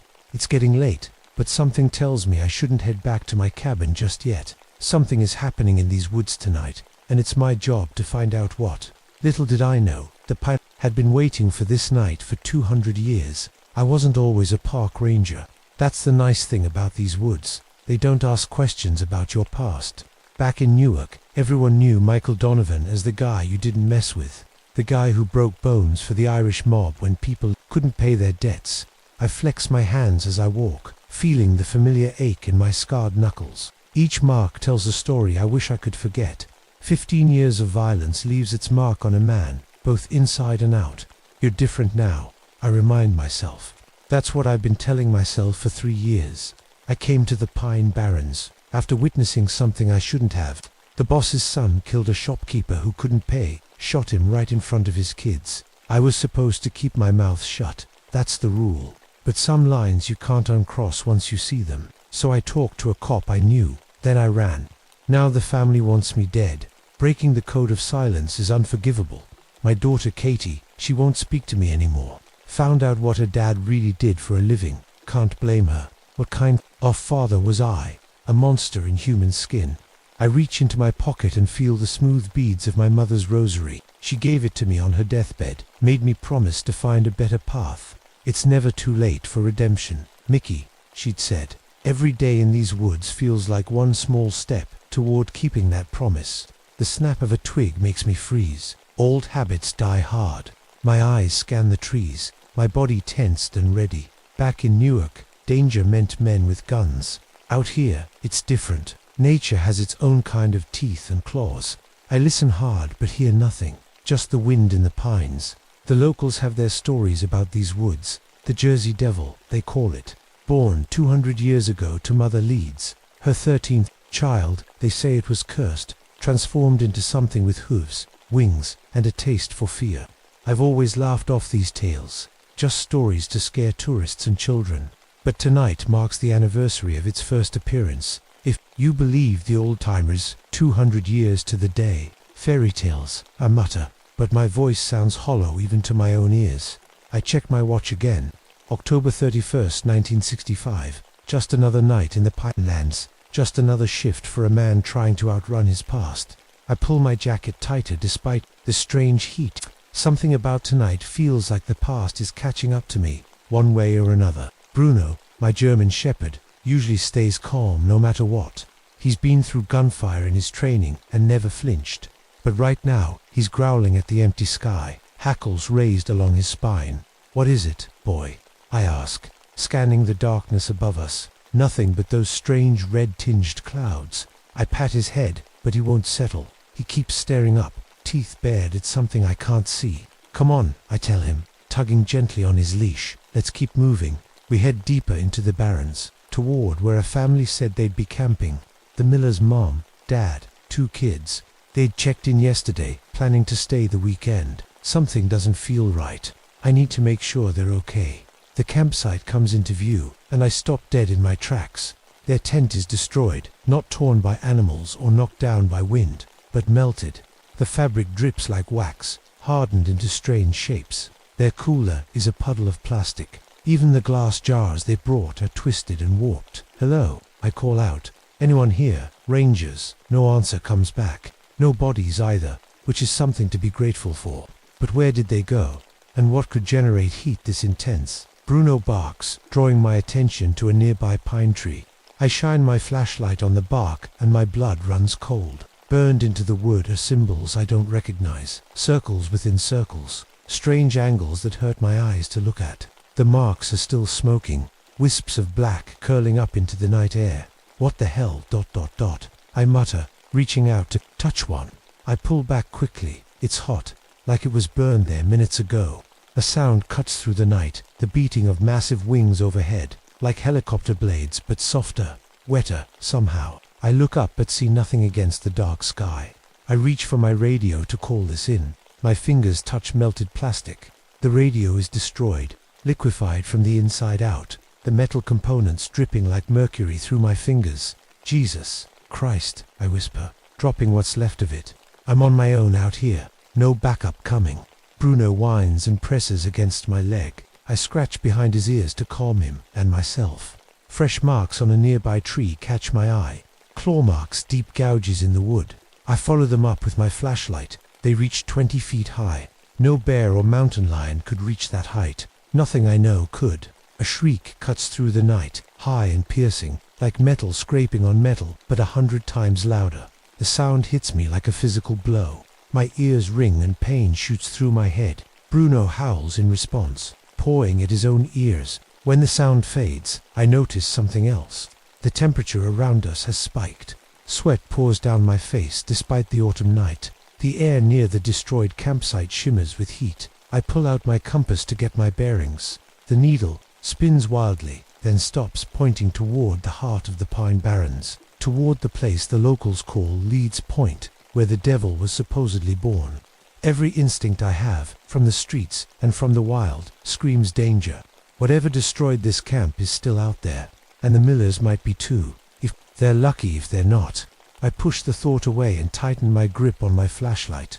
I need to find them before something else does. The moon breaks through the strange clouds as the clock on my watch hits midnight. That's when I see it. At first, I think it's a large bird circling high above the trees. But birds don't glow red in the dark, and they don't have wingspans wider than a car is long. Bruno sees it too. He stops growling and just trembles against my leg, too scared to even bark. I don't blame him. My own heart is hammering so hard I can feel it in my throat. The thing drops lower, circling like a vulture. Now I can make out more details in the moonlight. It has a horse-like head, but the eyes, God, the eyes are like two burning coals. Its body is thin and covered in dark scales or fur, hard to tell from this distance. What I can see clearly is the tail, long and snake-like, leaving actual trails of fire in the air as it whips back and forth. It can't be real, I whisper, but I know what I'm seeing. The Jersey Devil, the thing from campfire stories and local legends. Right above me, as real as the ground under my feet. It lets out another cry, and this time something happens in my head. The sound seems to dig into my brain, dragging out memories I've tried to bury. Jimmy Conlon begging for his life before I broke his kneecaps. The shopkeeper's children screaming as they watched their father die. My daughter's face when she told me she never wanted to see me again. I fall to my knees, hands pressed against my ears, but it doesn't help. The memories keep coming, each one more violent and shameful than the last. Every terrible thing I've ever done plays out in my mind like a movie I can't turn off. When the cry finally stops, I'm on all fours, gasping for breath. My hand brushes against my chest, where my mother's rosary hangs under my shirt. It's hot to the touch, almost burning my skin through the fabric. The creature swoops lower, and I feel a blast of heat wash over me, like opening an oven door. The ground around me blackens in a perfect circle, just like the burn marks I've been finding throughout the forest. I scramble to my feet, pulling Bruno with me as we dive behind a large rock. The heat is unbearable, like standing too close to a bonfire. Then I hear something that turns my blood to ice, a voice, raspy and dry like leaves in winter, but unmistakably forming words. Violence, guilt, fear. You're a feast, Michael Donovan. It knows my name, it knows what I've done. I peer around the rock and see the creature hovering just above the ground. Its hooved feet occasionally touch down, leaving smoking prints in the soil. What do you want? I shout, instantly regretting drawing its attention. The thing moves faster than anything I've ever seen. 1 second it's 30 feet away, the next it's right in front of me. Those burning eyes level with mine. The heat from its body makes my skin tighten and crack. What all hungry things want, it hisses, to feed. Images flood my mind, visions of fire and pain, of a place that can only be hell. I see myself there, burning for eternity for the things I've done. It doesn't have to be you, the creature says. Its voice somehow inside my head now. Bring me others, the family, the campers. Bring them to me, and I'll spare you. Your soul is already mine anyway. Enforcer. In a terrible flash of insight, I understand. This thing feeds on violence and guilt, and my past makes me a perfect target. The creature opens its mouth and breathes a stream of fire that melts the rock I was hiding behind, like it was made of wax. Bruno yelps and runs. I follow, sprinting through the trees with the devil right behind us. As I run for my life, one thought keeps cycling through my head. How do you fight something that feeds on the very darkness that's been eating you alive for years? I run until my lungs burn, crashing through undergrowth with Bruno at my heels. The thing follows us, sometimes swooping so close I can feel its hot breath on the back of my neck. Then, through the trees, I spot something that makes me change direction. The old St. Mary's Church. It's been abandoned for decades, just a stone shell with half a roof left. But something tells me it might be safer than the open forest. Come on, boy, I gasp to Bruno as we sprint for the church. We burst through the rotting wooden doors, just as another stream of fire scorches the ground where we stood seconds before. Inside, the air feels different, cooler. The creature's screams seem more distant, though I can hear it circling outside. Holy ground, I whisper, remembering childhood lessons from the nuns. It can't come in here. As if to prove me wrong, the devil slams against the roof, sending bits of old slate raining down. But it doesn't enter. Instead, it screams in frustration and circles higher.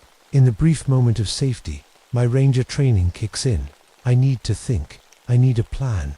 The Jersey Devil is drawn to guilt and violence. The very things I've been trying to run from. It's like it can smell my past, and now it's using that past against me, forcing me to relive every terrible thing I've ever done. My hands move almost without thinking, touching the pockets of my jacket. Habit from my old life. Always know what you're carrying. Always be prepared. Lighter, pocket knife, flashlight, first aid kit, and ... I feel something else. A small roll of wire I use for repairing fences, and in my back pocket, a small flask of whiskey I keep for the coldest nights on patrol.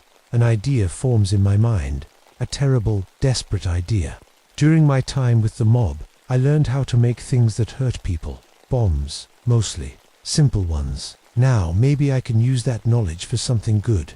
I work quickly, tearing strips of my shirt for wicks, using the whiskey as an accelerant. I wire together makeshift devices and place them around the church, focusing on the support beams that still hold up what's left of the roof.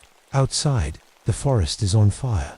I can see flames spreading from tree to tree through the broken windows. The devil is growing stronger, feeding on the destruction. Its cries are more powerful now, each one forcing me to my knees as my worst memories flash before my eyes. But something else is happening too. As I work, my mother's rosary grows warm against my chest. Not burning like before, but comforting. I remember her words on her deathbed. Evil can't touch a truly repentant heart. Mickey, is that the answer? Not running from my past, but facing it.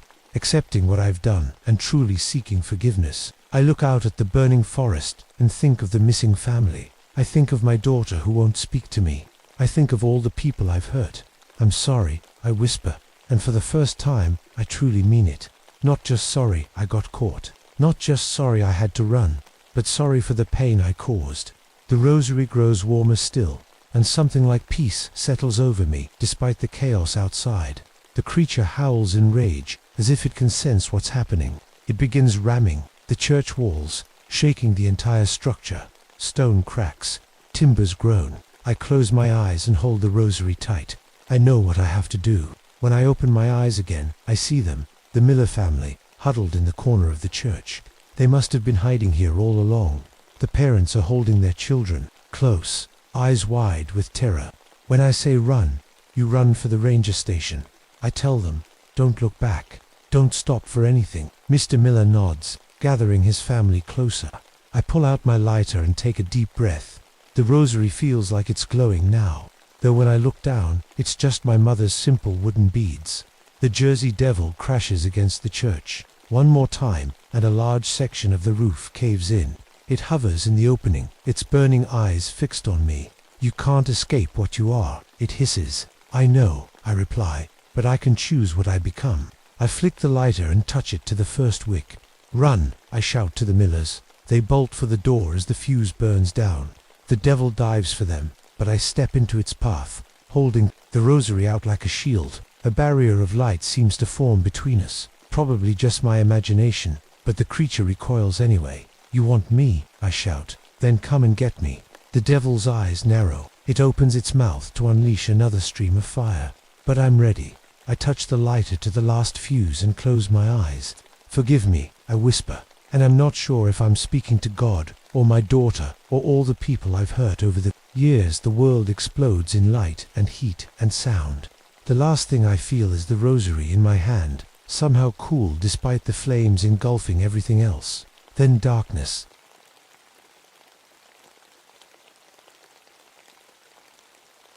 My name is Catherine Moreau, and I've seen things in these woods that no one would believe, things that shouldn't exist.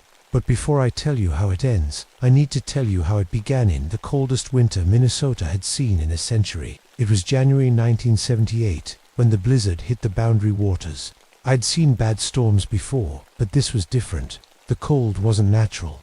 At 40 below, your breath doesn't just make clouds, it freezes into tiny ice crystals that sound like wind chimes when they fall. Tink, tink, tink. Nature's way of marking each breath you have left. The forest went quiet that day. Too quiet. The only sounds were the trees cracking from the cold like gunshots in the distance and something else, howling. Not just wolf howls, but something that sounded almost like singing. Like they were talking to each other in ways wolves shouldn't. be able to. We should turn back, said David Park, my rookie partner. His first winter assignment, poor kid. The radio says this storm isn't on any forecast. Just a little farther, I told him. The White Feather family is still out here somewhere. That's when we found the abandoned logging camp, half buried in snow. It wasn't on any of our maps. The door swung open with a creak, and the relief of being out of that supernatural cold nearly brought me to my knees. Thank God, David whispered, rubbing his hands together. I couldn't feel my fingers anymore. There was an old iron stove in the corner, still warm, and a pot of coffee sitting on top. Someone had been here recently. I poured us each a cup, but when I took a sip, I gagged and spat it out. What's wrong? David asked. I couldn't tell him it tasted like blood, human blood, or that the steam rising from the cup formed tiny faces that seemed to be screaming before they disappeared. My watch said 3:17 p.m. David's said 5:42. The clock on the wall read 11:23. Each time matched the moment when someone in my family had died in that fire. Mom at 3:17, Dad at 5:42, my baby niece, Emma at 11:23.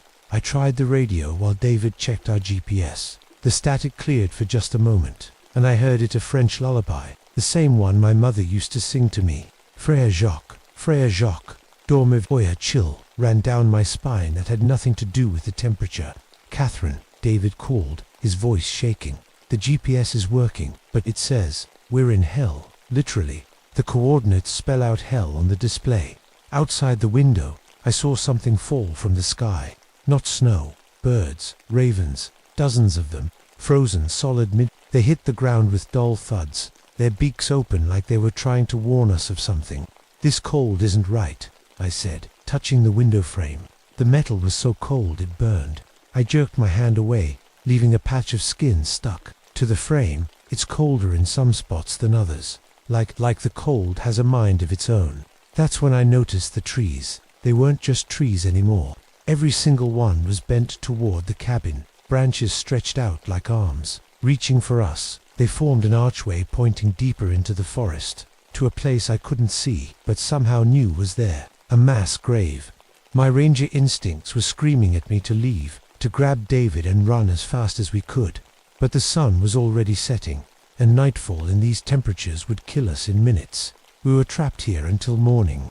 We'll be fine, I lied, more to myself than to David. We just need to wait out the storm. But as darkness fell, the howling grew closer, and with it came a hunger I'd never felt before, a hunger that wasn't mine. I should probably tell you who I am. My name is Catherine Moreau, and I'm 35 years old. I wasn't always a forest ranger.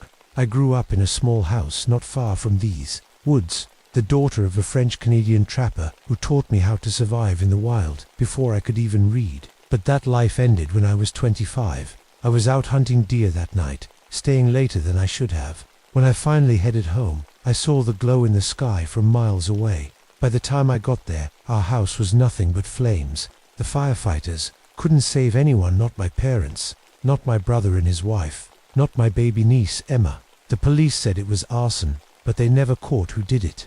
I still have the scars, a road map of melted skin down my left arm from when I ran into the burning house. My lungs never fully healed either. I've got this cough that comes back whenever I push myself too hard. And there's the limp from jumping out the second-floor window when the stairs collapsed under me. You okay? David asked, breaking me from my thoughts. He was sitting across from me in the cabin, his boyish face half-lit by the glow of the stove. Yeah, I lied, feeling the weight of the two things I always carry with me, a charred family photograph in my breast pocket and Emma's silver rattle, melted and twisted from the heat, hanging on a chain around my neck. David Park was nothing like me, 26, fresh out of forestry school, full of book knowledge but light on experience. Korean-American city kid who'd never seen a winter like this. But he was smart and eager to learn, and this was supposed to be a simple training patrol, except it wasn't. I hadn't told him the truth, that this wasn't an official patrol at all. The White Feather family had been reported missing 3 days ago, and the department had called off the search because of the incoming storm. But I couldn't let it go, not when there were children involved. Not after what happened to my family. Catherine, I've been meaning to ask... How many people have you rescued out here? David asked, trying to make conversation as the wind howled. Outside 23 in 10 years, I said quietly. Never lost one yet. I didn't tell him about my promise that I would never again stand by while someone needed help, even if it killed me.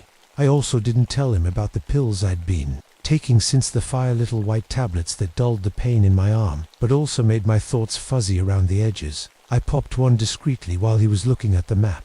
"Did you hear that?" David suddenly asked, his head tilting toward the window. For a second, I thought I heard children crying in the wind, a sound I'd been hearing ever since the fire. Sometimes I smelled smoke too, even on the clearest days.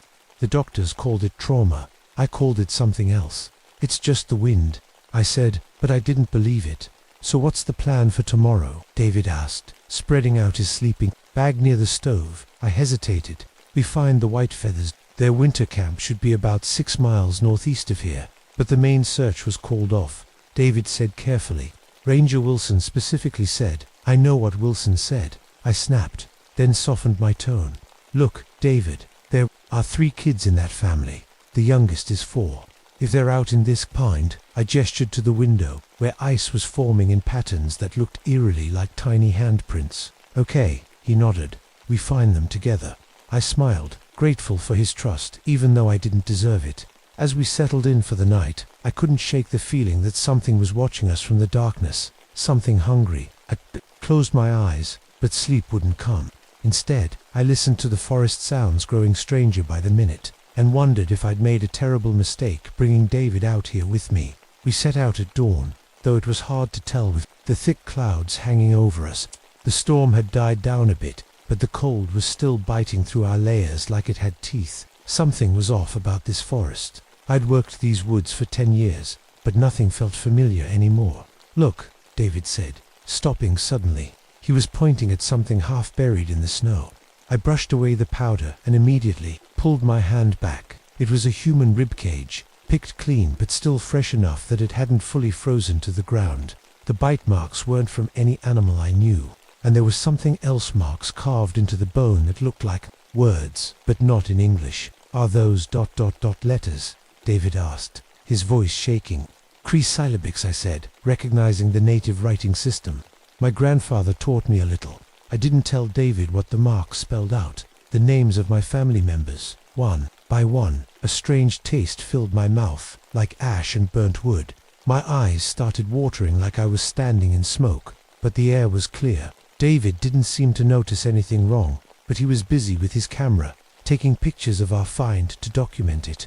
Later, when he tried to show me the photos on his digital display, I felt the hair on my neck stand up, where there should have been images of bones in snow. The screen showed burning buildings, a house on fire, people screaming in windows. "Something's wrong with your camera," I said, looking away. "What do you mean?" "It looks fine to me," David replied, confused. We pushed on through the snow, coming across an old fallen tree. Tucked into a hollow was a leather-bound journal, its pages yellowed but somehow preserved from the elements.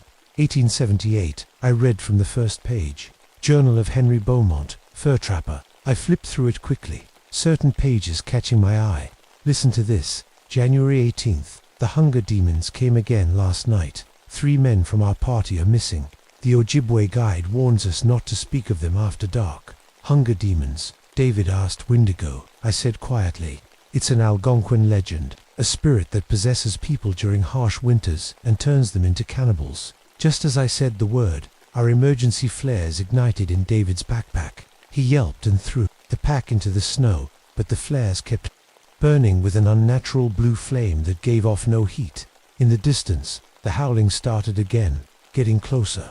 "We need to move," I said, pulling David along. Our radio crackled to life without either of us touching it. Through the static, we heard voices from the nearby reservation. ... "Won't stop eating. Raw meat. ... Lock the doors. ...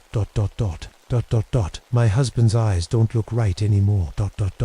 Double quotes. ... The children are hungry. ... I switched it off, my hands trembling. As we walked, I noticed the snow around us was melting in a strange pattern, a perfect rectangle, like the foundation of a house, my house, and at my feet, tiny ice crystals formed into what looked exactly like a child's handprint.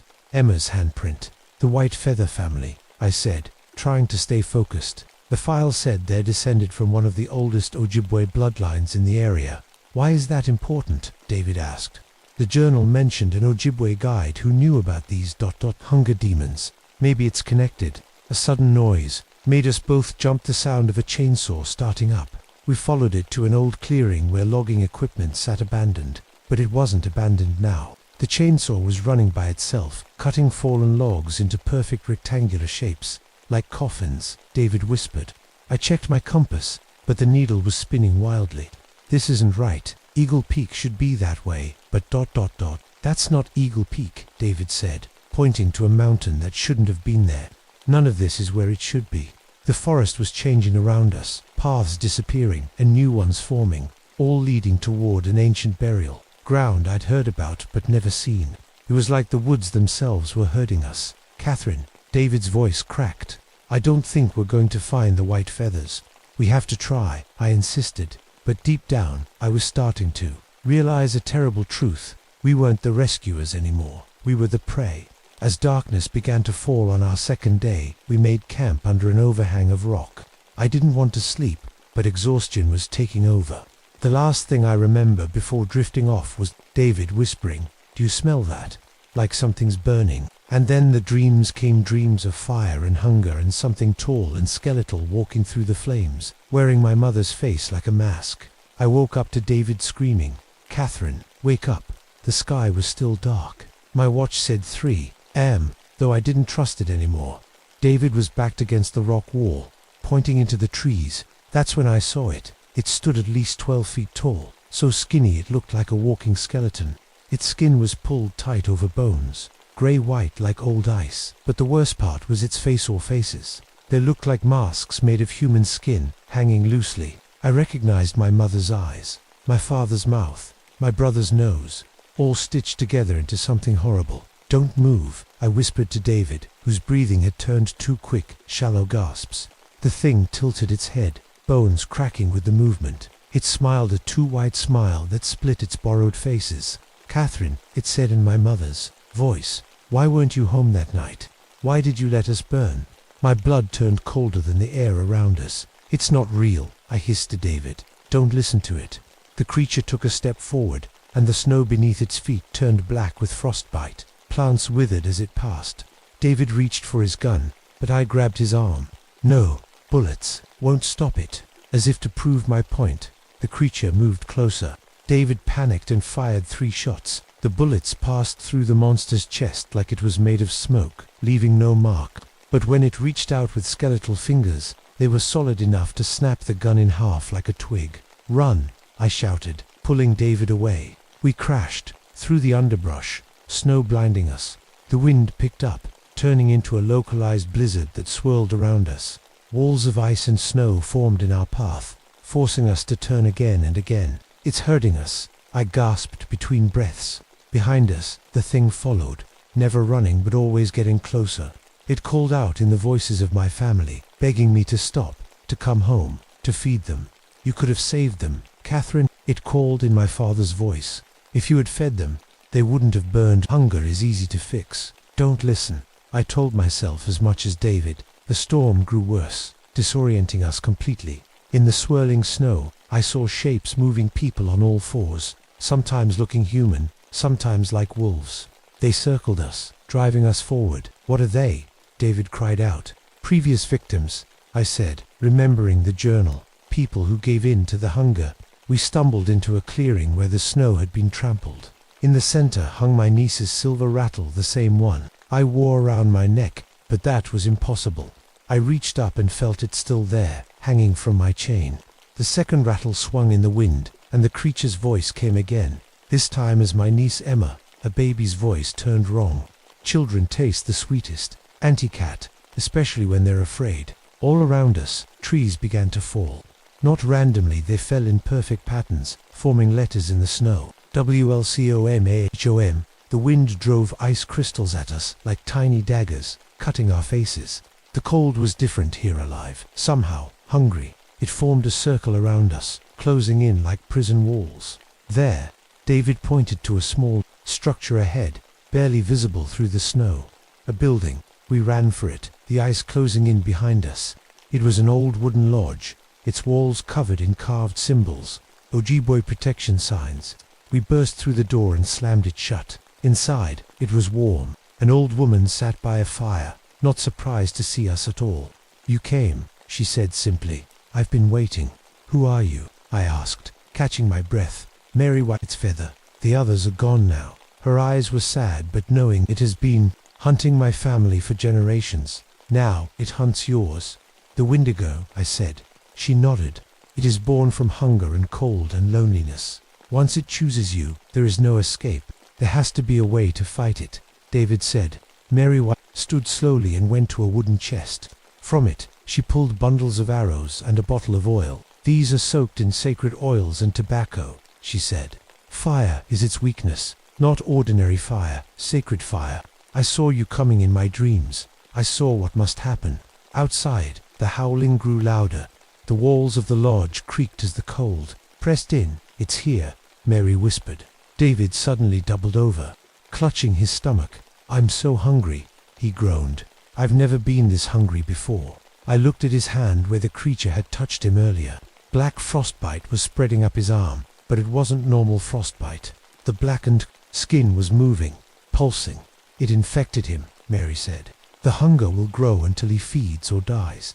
David looked up at me, his eyes already changing, turning yellow around the edges. "Catherine," he whispered, "I can smell your blood." "Fight it, David," I said, keeping my distance. "You're stronger than this thing." He shook his head, sweat pouring down his face despite the cold. "I can't. I keep seeing meat, human meat. It looks so good." "Catherine." Mary Whitefeather handed me the arrows and a simple wooden bow. "You must be ready," she said. "Once the hunger takes hold, there is no coming back." The radio on my belt crackled to life again. This time we heard the sheriff from the nearby town of Copper Falls. ... Reports of violence at the grocery store. ... All the meat gone. People attacking each other. "It's spreading," Mary said. "The hunger reaches beyond the forest now." David crawled to the corner, wrapping his arms around himself like he was trying to hold something in. "Kill me," he begged. "Please, Catherine." Before I hurt someone, I couldn't. Not after everyone I'd already lost. Not after promising myself I'd never lose another person. The walls of the lodge began to freeze over, ice creeping in through every crack. Outside, something massive moved past the windows. "It's here," Mary whispered. The door burst open, sending splinters flying. The Wendigo had to bend double to enter the small lodge. Up close, it was even more horrifying. Its ribs pushed against its skin like they might break through. Its eyes were empty black holes, and its mouth was filled with yellowed fangs, each one as long as my finger. "Catherine Moreau," it said, using all my family's voices at once. "The last of your line. I've been waiting for you." "Stay back," I warned, knocking an arrow. The creature laughed a sound like breaking ice. "You cannot kill hunger, little one." "What do you want?" I demanded. "What I have always wanted. To feed." It took another step forward. "But I can give you what you want too. Your family, returned to you, whole, alive." Behind it, I saw shapes, forming in the darkness: my mother, my father, my brother, his wife, and little Emma, all smiling at me. They looked so real, so alive. "All you have to do," the Wendigo continued, "is feed me. The reservation has many children. The town has more. A small price to pay for your family's return." I felt tears freezing on my cheeks. "You're lying." "Am I?" It gestured, and my mother stepped forward, her arms outstretched. "Come home, Cat," she said, using her pet name for me. "We miss you." Behind me, David let out a terrible sound, half scream, half growl. I turned to see him hunched over, his teeth falling out one by one, replaced by something sharper, longer. His fingernails extended into claws as he dug them into the wooden floor. "I'm so hungry," he moaned, his voice changing. Mary Whitefeather was chanting softly, sprinkling something from a small pouch into the fire. The flames turned blue, then green. "Tobacco and ash," she explained. "From your family." I didn't ask how she had my family's ashes. Nothing made sense anymore, but I knew what I had to do. I reached around my neck and unclasped the chain that held Emma's rattle. I tossed it into the fire alongside Mary's tobacco. "My family is dead," I said to the Wendigo, "and they're staying that way." I fired an arrow straight at the creature's heart. It burst into blue flames on impact, and the Wendigo screamed a sound so horrible it made the windows shatter. But it didn't die. It lunged forward, grabbing me with hands like ice. Where it touched me, my skin blackened instantly with frostbite. "You will watch everyone you try to save die," it hissed. "Just like your family, just like the white feathers." "Where are they?" I demanded. "The missing family." The Wendigo's mouth split into that terrible grin again. "Inside me, part of me now, just as your friend will be." It nodded toward David, who was fully transforming, his human features melting away. I looked at Mary Whitefeather, who nodded sadly. She knew what had to happen. She'd seen it in her dreams. I broke free from the Wendigo's grip and grabbed the bottle of sacred oil. Without hesitating, I poured it over myself. "What are you doing?" the creature asked, actually sounding confused. "Ending this," I said. "The only way I can." I backed toward the fire, holding the last arrow. My whole life, I'd been haunted by fire, by not being there when my family needed me. The Wendigo lunged, but I was ready. I dipped the arrow into the flames and then jabbed it against my oil-soaked jacket. Fire engulfed me instantly. The pain was unimaginable, but I didn't scream. Instead, I threw myself at the Wendigo, wrapping my burning arms around its skeletal body. "Now we both burn," I whispered. The creature thrashed and howled as the sacred fire spread to its body.